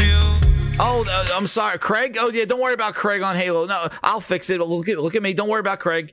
Halo's fine. Bonnie knows what she's doing. Look at me. Look at me. Did I tell you that I'll sign your ass? Booty, sign his ass. I'll sign you. Come here. Come here, please. Look at me. You want to go rooftop party? You want a margarita? Look at me. And that's what he did. Look at my shelf. Look what I got. I'm teasing something. Look at my shelf. Don't worry.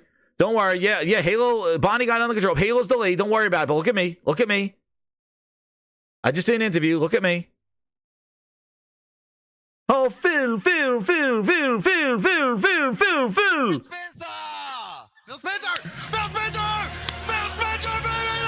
Look at me.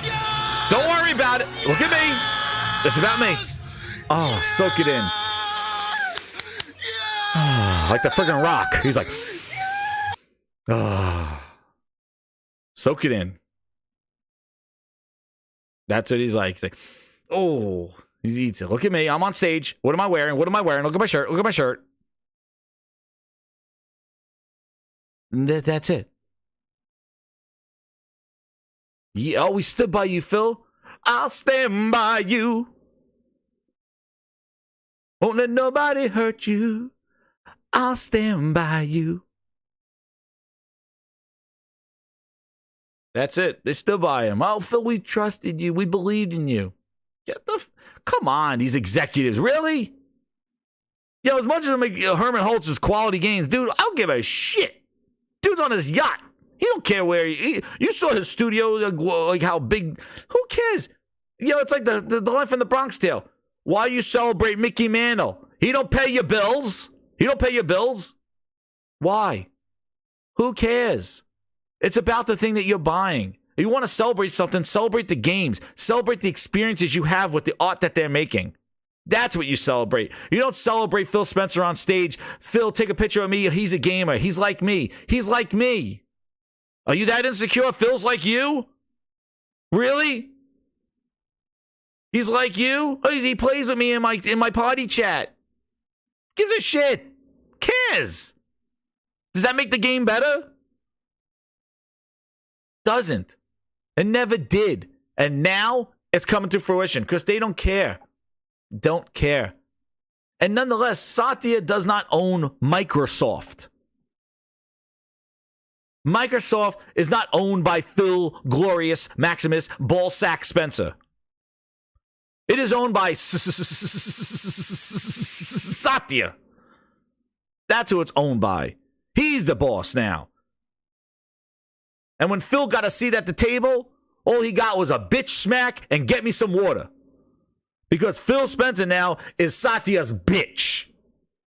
Satya goes, get me a Slurpee. Phil. Get me a Slurpee, Phil. Get me my Oreos, Phil. Go cook in the kitchen, Phil. You're at the table now, but I'm the boss.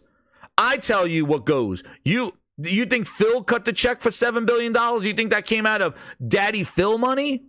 You think the CFO is like, Phil, dude, Phil bought that thing with Microsoft Mafia money.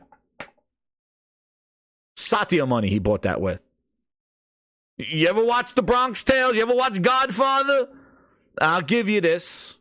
And maybe because I'm New York Italian, but I know somebody gives you something, they expect something back. Right? All right, you know what? Oh, you're hurting right now? You're in trouble? Here, I'll give you. Here's $1,000. Here you go. But when I come to you and ask for you for something, you can't deny me. I'm going to make you an offer you can't refuse. But I'm going to give you this money now. But when I come back and I ask you to do something for me, you can't say no because I helped you out now. Remember this. That's what Satya said. Dude, Satya said that. He gave right to Phil. He's like, Phil, all right. Call of Duty's where it's at. That's what you think? All right, for a Nintendo, right? Fishy Queef, yeah, we're going to make a Nintendo, right? We're doing good. No, it's not Nintendo, Satya. All right, I'm going to give you $7 billion. But when I tell you where the games are going and where we need to do to make up our money because these investors are down my neck and we got to look good, you're putting it where I tell you to put it. I was like, whatever you say, but Activision's really going to be great. This will be great. You sure, Phil? I'll give you $7 billion. Here are all my lawyers. I'll even... you know what else is so funny, Grinders? Where's that other clown? Where is the clown? Where is the guy that made that wonderful pie chart? We know where... Woo! She gone. But where's that other guy? What was his name? Where's that other clown? He was all about gaming, wasn't he? He made that wonderful pie chart. He showed blue and green on the pie chart like his interns made it. Who's that clown? Let's look up and see where he is. Where's that dude? What was his name? I forgot his name. Don Nutella. Dude, and I'm telling you, Sean. Listen, did I miss a super chat? Hold on. Let's make sure I didn't miss a super chat. Yeah, I think I did. Yes. Twisted Sync with the 2. He goes, Xbox podcast. We need to pivot. They need to pivot. Dude, now it's about it. Dude, they pivoted so many times. There's no W here. They could pivot again, but guess what? They're back to saying that it's all over the place. Brad Smith. There it is. Where's our good friend Brad Smith with his freaking pie chart? I haven't seen his ass anywhere. Well, let's see what Brad Smith. He was tweeting like a bitch over on Twitter, right? Let's look at Brad Smith, ladies. Let's look at Brad Smith. Let's see where he is, because he was all about this whole deal. Let's see what this guy is. There he is. Let's see what he's been tweeting. There it is. Let's look at our good friend here. AI in Africa. Anything about your gaming? Let's see. He was all talking about Xbox. Nope. Brad Smith. Let me see if he even talked about Xbox. Brad Smith. Xbox. Let's see.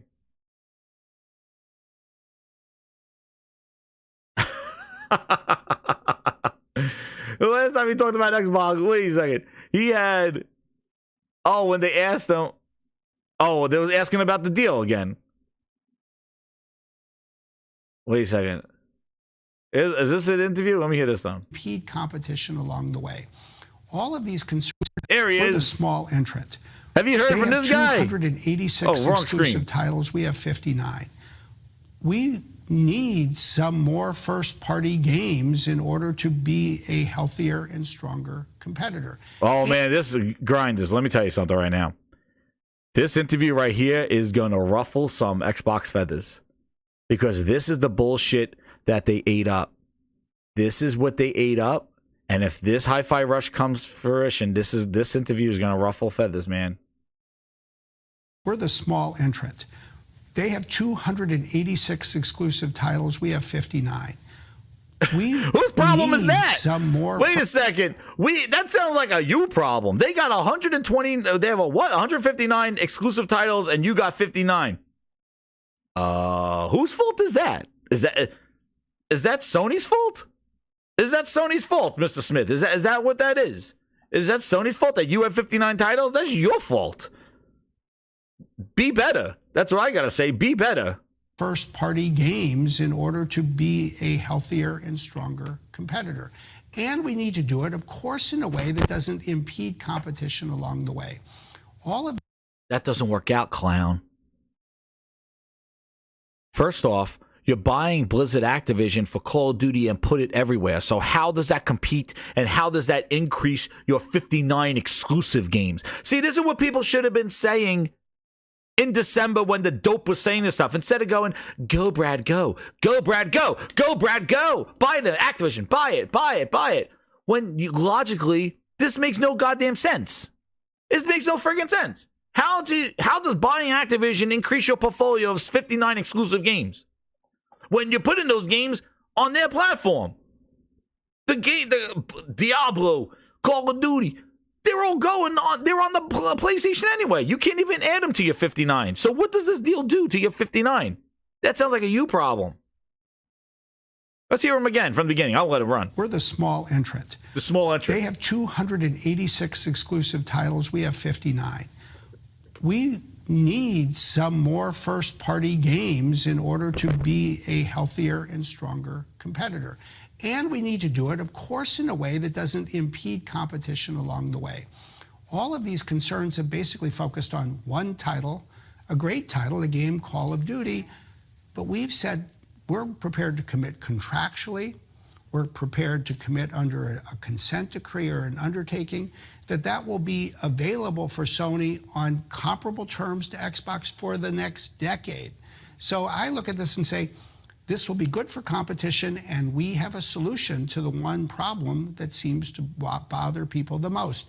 And my only real complaint or concern, if you will, about where we are in Washington, D.C., is that we had the Federal Trade Commission vote to block this without giving us even a single meeting at which to sit down with the FTC staff and talk about the consent decree proposal and solution we had put on the table.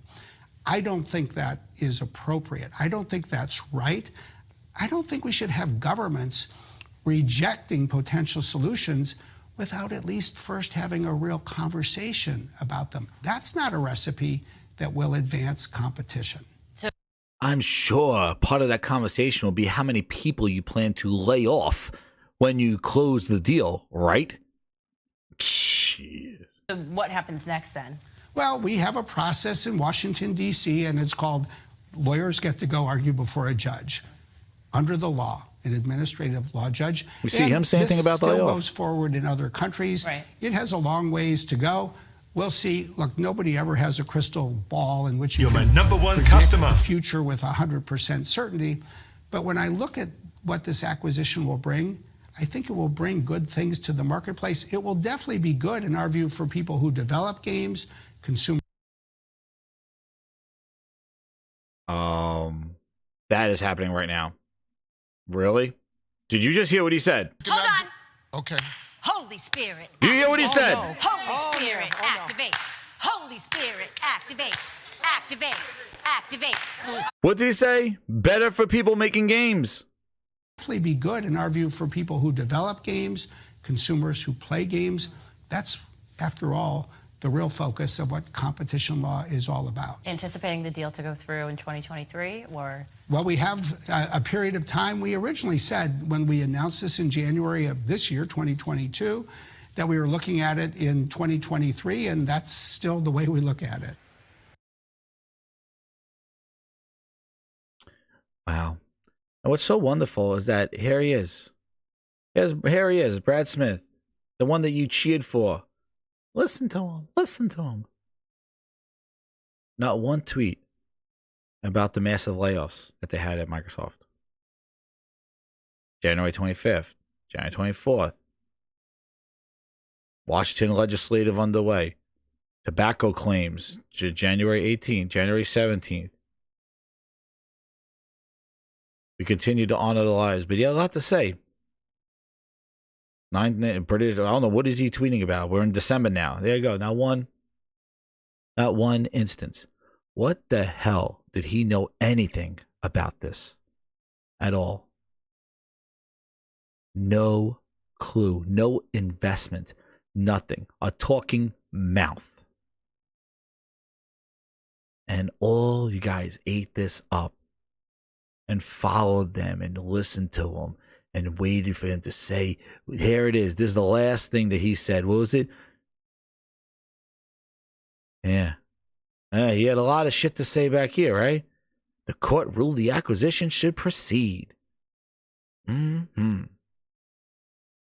This is what you ate up. Lulu's bullshit. I blame you for a lot of this stuff. And now, Order 66, Phil Ness, has been administered. And if this is true, you know, you stood by them through all this. You should have been like, who's this dude? Who's this guy?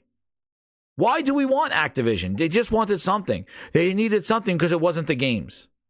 You chose to support this shit. You made your bed, now you sleep in it. And if these games go other places, you got to eat it up because Phil signed that control and said, gamers everywhere. Like, this is it.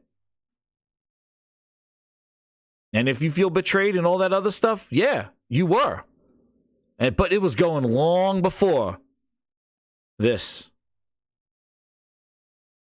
And I always said, it's going to take different people, different time to realize they don't care. And if they don't care, I don't care. And some people were going to ride the Titanic until it's not sinking. It's just a bump. We're fine. It's not sinking. We're good. Where's the buffet? Sir, the ship is sinking. It's sinking. Well, you could go on the lifeboats. I'm staying here. Where's the buffet? Is there entertainment tonight? Remember the super rich people that was sitting on the Titanic with just like, where's my seat? It's like, lady, the ship is sinking. But tonight is steak and lobster tails this evening. Lady, we were hit by an iceberg. The ship is sinking. No, it's okay. Is there an entertainment show this evening? Oh my God. Good luck. Ride the ship. I'm out of here. like seriously. That's exactly what. What's up, Thrash? How you doing, man? Bob's got news for you. You are mine now. You belong to me. Game over. Order 66 Phil Ness, activate. There it is. Order Phil Ness. We're doing it for a shitload of money. Yeah, it's a Satya quote. We're doing it for a shitload of money. There it is. Helmet, what's going on? Sanders, what's going on? It's Mega Meg. She's gone from suck to blow. What? They're getting all their air back. Do something. Do something. Do something. Yes, I would like to have a refund. Yeah. It's done. Phil Ness, order 66 Phil Ness. We got him. We got him. And now he's going to try to, and I'm going to tell you right now, don't let him get on an interview and kind of want, just like with the whole, when the Stewart came out and they had to do the Phil Ness damage control. Oh, here we go. Oh, well, Game Pass on PlayStation. It may be PlayStation, Nintendo. The CFO, Stewart, said it. He's the money man. Oh, Phil don't listen to him. Phil don't listen to him. All right, fine. Phil don't listen to him. Bootleg gets an interview. Phil, explain. How's Game Pass not going everywhere? Phil, explain yourself. Game Pass is not going. If Phil, he cleared it up. See? I told you. And it's like, you. Oh, man. Oh, man. You fell right into it, man. Man, when I saw that interview, I was like, Satya's like, send him out. Send him out. Phil Ness Mouse, here he comes. You rang? There he is. Phil, go over there. Our customers are a little upset. They love you, so go say something to them. Oh, boy, here I am. Oh, I'm here for the interview. Oh. There, ship him out. Ship out Phil Ness Mouse. He has the damage control. Oh, boy. The Game Pass is not going on the PlayStation. Oh. Not Nintendo either. Mouse. Would you like me to sign your ass? I'll sign. Oh boy, here it is. I'll sign it right here. When we all play, we all win. Send it out. Send out Mickey Mouse. There's Phil Nesmouse. Damage control. Get him back, Phil. Get him back. They're trying to leave. They're saying they're going to PlayStation. Get him back, Phil. Oh boy, here I come. Oh. There he comes. Claymore's with the 10. He goes, need a meme with Phil Spencer as the Emperor calling Order 66. The hardcore Xbox getting shot by clone troopers. Dude, somebody needs to do that. There you go, dude. It's like Phil on the phone, like, Order 66. Order Phil Ness. Send it out there. That's Phil Ness Mouse, man. That's what happens. And now without E3, he don't have his castle anymore. He don't have his castle anymore. He used to... See, he used to call them into E3 and dose them up with some good signatures and ass tattoos, and remind them that he's still there. But without E3, he don't have that platform anymore to kind of remind people that Xbox is still a thing. You know, he has to get on interviews or get a host. He has to do something because he's losing them right now. And what's crazy is with all this shit going down. With all this stuff going down, they haven't said anything. Since the beginning of January, nothing like, hey, this is false, we're not going anywhere. And with all the corroborations of all the other news sites, like, dude, they're like writing this up as like it's a done deal. It's a done friggin' deal. Hi-Fi Rush going there. But the thing is, small entrant. I don't want to hear a small entrant. 20 years they have a small entrant. This guy, well, they just dig him up yesterday. Just dug him up yesterday on there. But it's just so unfortunate. And then here, like, hey, you got this. I think we all know what's coming around the corner, and I reported on it. One of my first stories for GameFile. This guy started up. Steve Zottillo started up his own website, independent, started up. He was back in the day of Kotakus and Joystick and all that other stuff. Here he goes. Take notice of this guy right here. He is pissed off. This guy right here on the lower left. He does not want to hear it. I think we all know what's coming around the corner, and I reported on it. One of my first stories for GameFile was Microsoft bringing more of its games to more platforms. So I reported Sea of Thieves coming to PlayStation, which I'd heard about last year, and hasn't been officially announced yet, but have good reason to believe it's coming. And so you're still confident in that after that story has come? Yeah.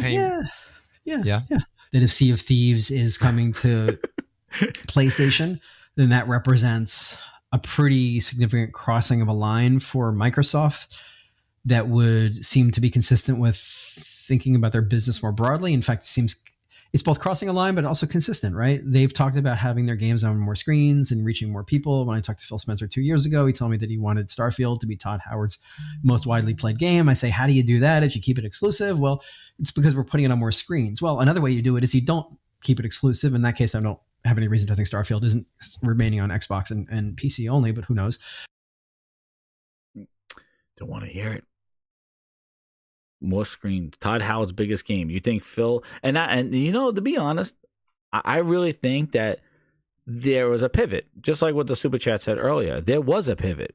I think there was they were going to try and make Bethesda games exclusive, see what it does to the service, see if they get that growth that they wanted with Starfield. And again, I think they had to pivot after Starfield and seeing what was going on with Activision. I think they're just like, dude, like, okay, we tried it. We'll write out these last exclusives, but we're going to start exploring putting our games on the other platforms and see how they do. And that's what I believe that's the pivot that they're in now. Now it's like, hey, we're already there with Activision. And if you look, and I'm not going to do the revenues and stuff there because I want to compare it to the Sony one, or we'll do another show to talk about, their revenue and stuff. But like their growth was based solely a lot on Activision stuff. And unfortunately, back when Bethesda did their thing, they weren't impactful to their financial gain at all during the quarter at all. Services and content really didn't grow that much under ZeniMax deal, but it blew up against Call of Duty. And Call of Duty carried a lot. Activision, Blizzard King, all that stuff really inflated their services. And now the unfortunate thing is the one thing, and I'll talk about this in another video, the one thing that now stands out every quarter on their financial is going to be the thing that Amy Hood said. The Xbox hardware is going to be a loss. So now you have your content and services showing a 40% increase because of Activision Blizzard King. You have your monthly active users, Activision King. They put it in the writing. And then the one thing that's not affected at all was the Xbox hardware. And that is going to be a loss. That was 4% increase. That's what all the sales during the holiday. They could not break double digits. And Amy Hood said moving forward, they expect losses year over year on Xbox hardware. So now, with this Activision Blizzard thing that you celebrated, all it did was highlight the Achilles heel to the whole gaming business that they have. And unfortunately, it's the one thing that you all love, signed up for, started channels on, got Twitter followers on. The one thing, and there's no shame in that. Xbox is awesome. I love the Xbox. That's why this hurts me the most, that they have done this shit to the thing that I love. And that's what pisses me off so much about this whole thing. And they just slowly kill this thing off. But now the one thing that everybody believes in, the one thing that everybody champions, because you're not championing playing games on your phone. You're not. That's not what it's about. It's always been about what Xbox brought to the consumer as a product. That's why you became Xbox fans. Not because they put Gears on Windows gaming for Windows. Not because they made Windows Phone. It's not that was never about Microsoft. A lot of people were Xbox fans but hated Microsoft. Well, now Microsoft took over your Xbox, and now you saw at the Rash's video earlier what Ed Freeze said. Once it got a seat at the table, back then they started making changes, and the entertainment was one of them, trying to be that piece of hardware in the entertainment room. That was Microsoft's goal. Xbox just wanted to make games and grow Xbox Live. Microsoft's the one that wanted to turn it into an entertainment hub. And now Microsoft's the one that wants to turn Xbox into a service and put it everywhere. They don't believe in the console strategy. They don't believe in that. And that's the thing that you came here for. You came here for. It's dog shit now, Weezer. It is. But it wasn't back in the day.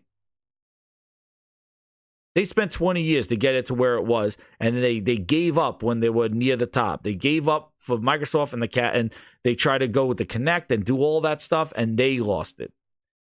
But they worked their ass off to build that up, and they were doing a great job. And they had the advantages and stuff, and they just dropped it.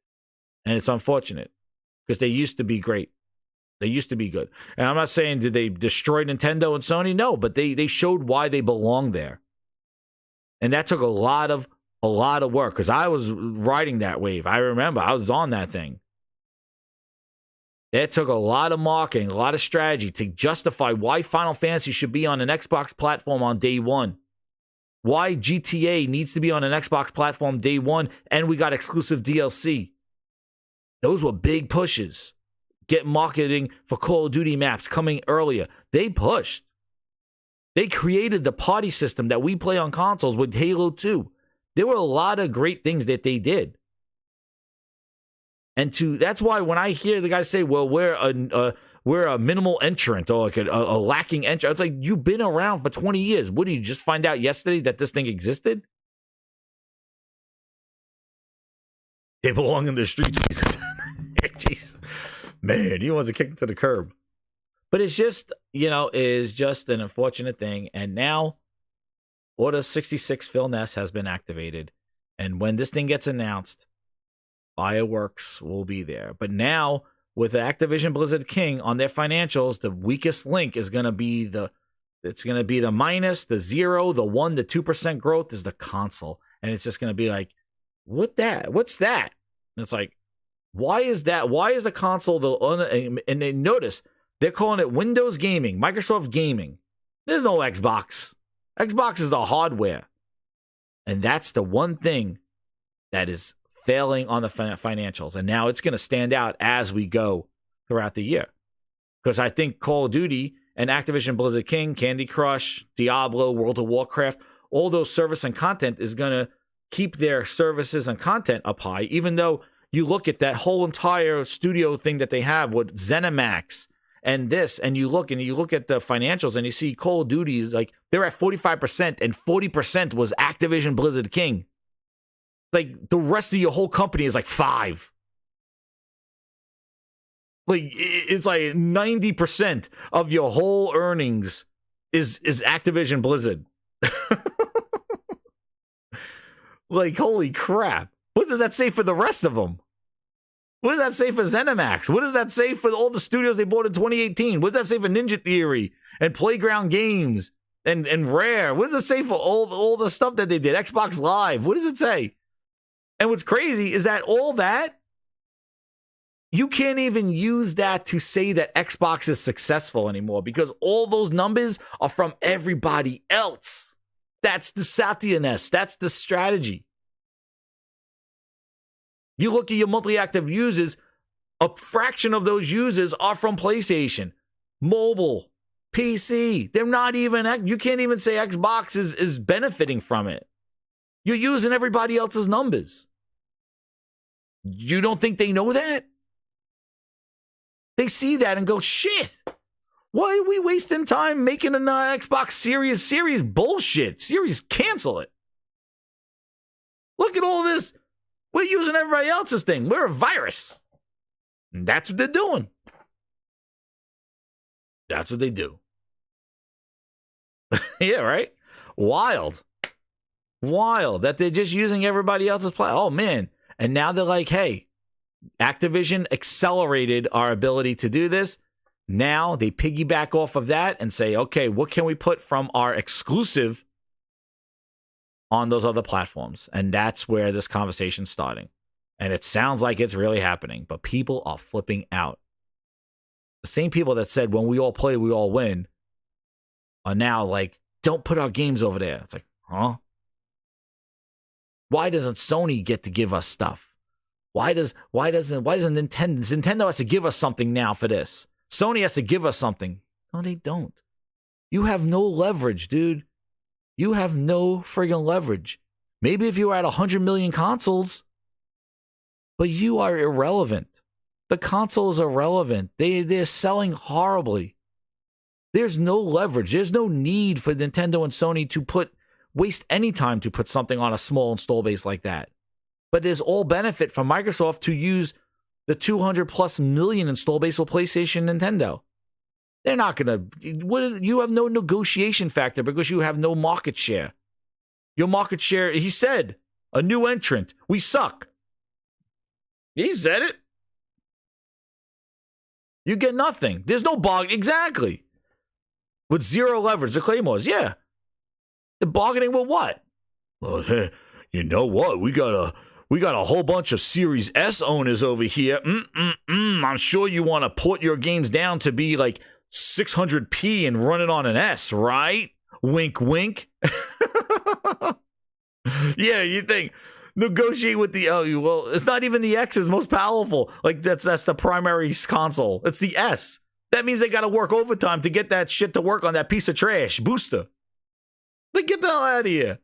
What kind of negotiations are that? Well, you could get that 4K Spider-Man.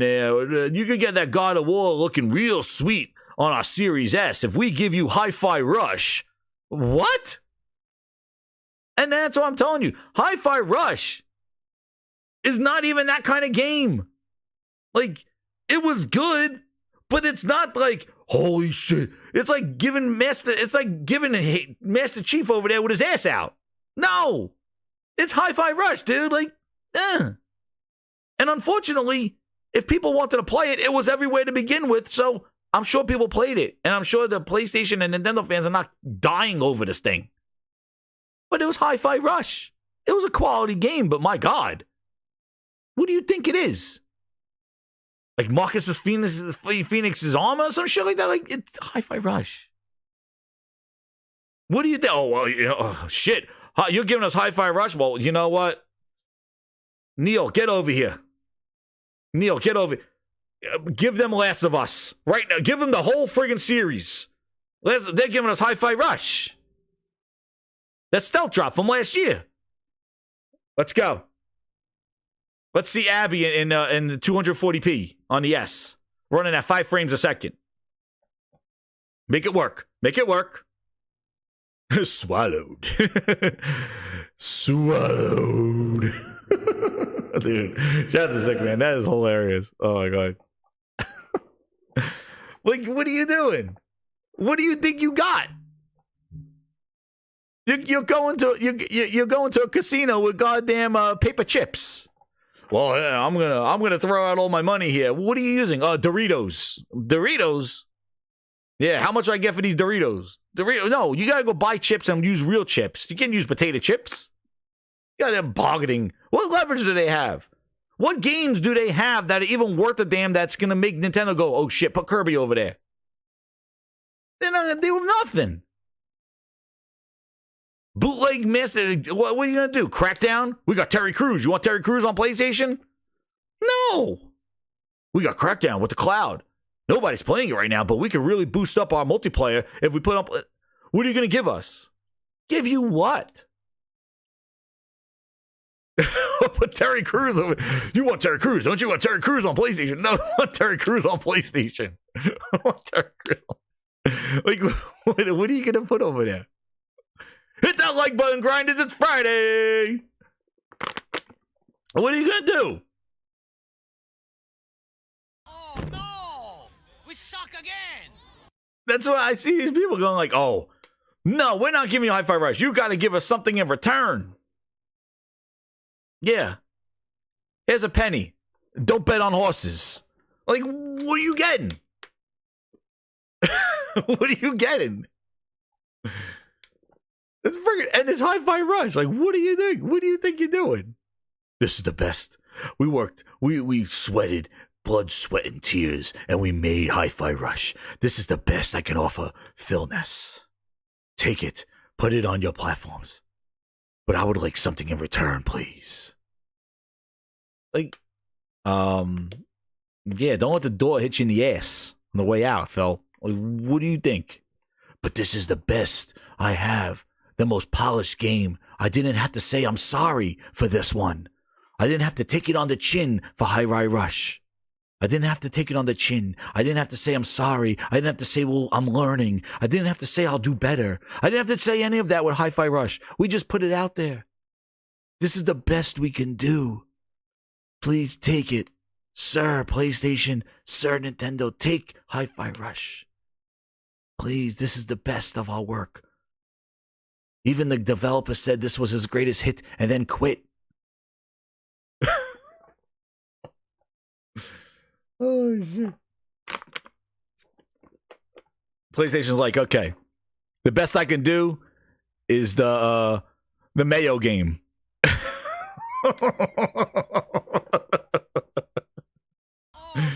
Everything that we are doing with our content, with our our cloud. What was it, Call Me Mayo? I was like, yeah, we'll give you Call Me Mayo, and it has a sequel, Call Me Mayo 2. Well, I'll give you that. All right, it's like, this is the best you could give me. You know that game, Call Me Mayo? What is it called? Call Me Mayo. Jumping Taco. What is that freaking Mayo game? This is I got the deal. I had the transcript right here. What is that? The Mayo game on P. That's Mayo and bread.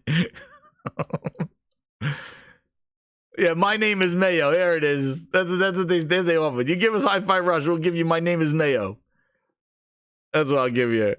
I am toast. Where is this? My Name is Mayo. My name is Mayo.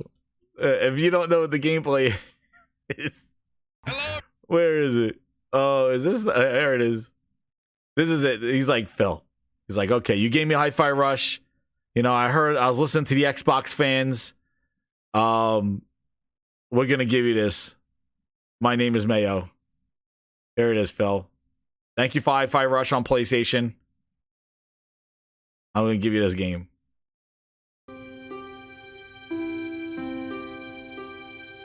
This is coming to Xbox for Hi-Fi Rush, everybody. Get ready. breaking news, Gaming Grindhouse. Hi-Fi Rush, get to PlayStation. PlayStation is giving you this in return.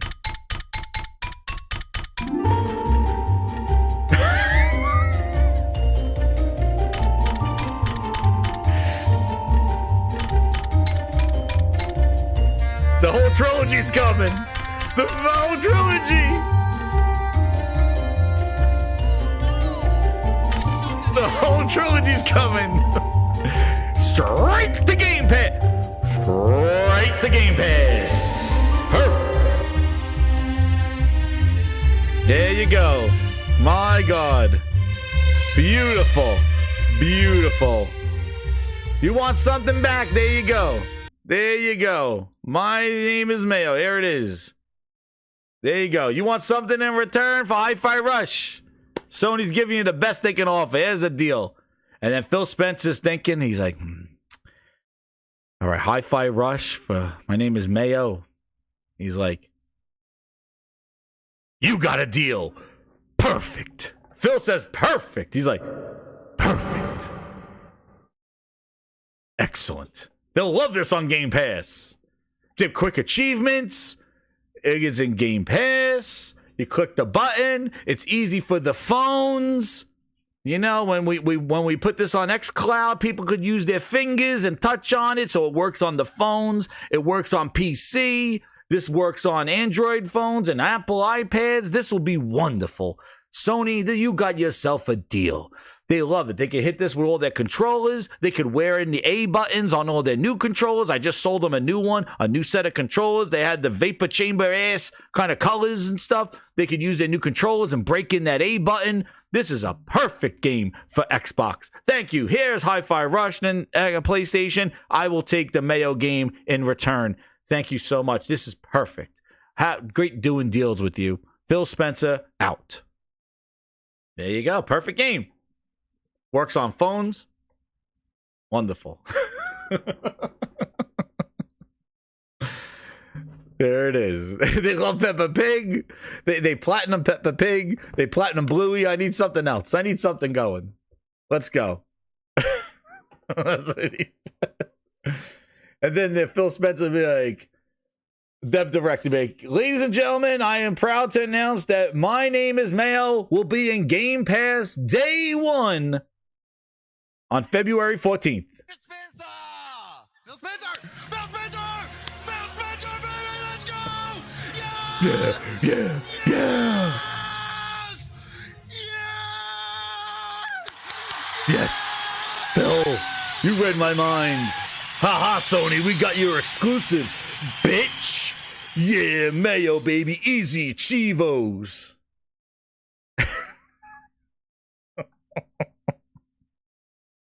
Grinders, have I gone too far? Have I gone too far? Hit that like button, Grinders. Hit that like button. It's Friday. Chivos on their way. Phil Spencer, thank you. What a deal. Phil knows his audience. I'm a gamer. I pro-potato. I know when quality's there. My name is Mayo. That is quality. Go into Game Pass. Please, yes. What a deal. He's such a great deal, man. Phil Spencer, man. He knows how to make a deal. Man. They get the whole, and then they'll offer the whole trilogy. You want something back? There you go. That's what you're gonna get. That's what Phil says you're getting. That's the deal. That's what Sony's gonna offer you. Oh man, well, Grinders. Stop! Enough! Oh. Are leaving success. In-place crosswords good in our hands. Kept the SS running on the studios just to give the PlayStation. New music. Anyway, Grinders, hey, I want to say thank you again for coming in on this Friday. Keep it locked here. Subscribe to the Gaming Grindhouse. Thank you again to VIPs, man. We have a great time over here. And I want to thank you all for your support. Super chats, just chatting it up in the chat. Hit that like button and share it out. And keep it locked here. I'm going to do more streaming. You see, there's tons of stuff coming to the channel. The Grindhouse is growing. We're on our way to three grand. Trey 3000. Grinders, we're on our way over there. So definitely, share it out, and also to, I'm doing some more streams, and definitely had a good time, streaming Grand Blue, and then I streamed the Silent Hill game last time. But anyway, hey, we'll see if this is true. Rumors, not rumors. Hey, man, Phil Ness Order 66 or whatever Order 66 Phil Ness, it's coming. And he rode you the whole way. And, hopefully we'll see what happens. If it's true, if it's not true. But, man, people are really pushing for it, and it's pissing off a lot. But, Grinders, thank you again. Hit that like button and, hopefully to get that quality back because, oh, man, here he comes knocking on my door. It's booty time. Good night, Grinders. That quality booty.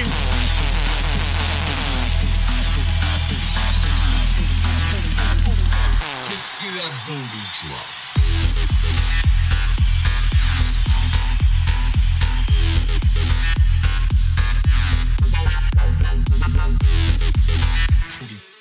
Booty drop.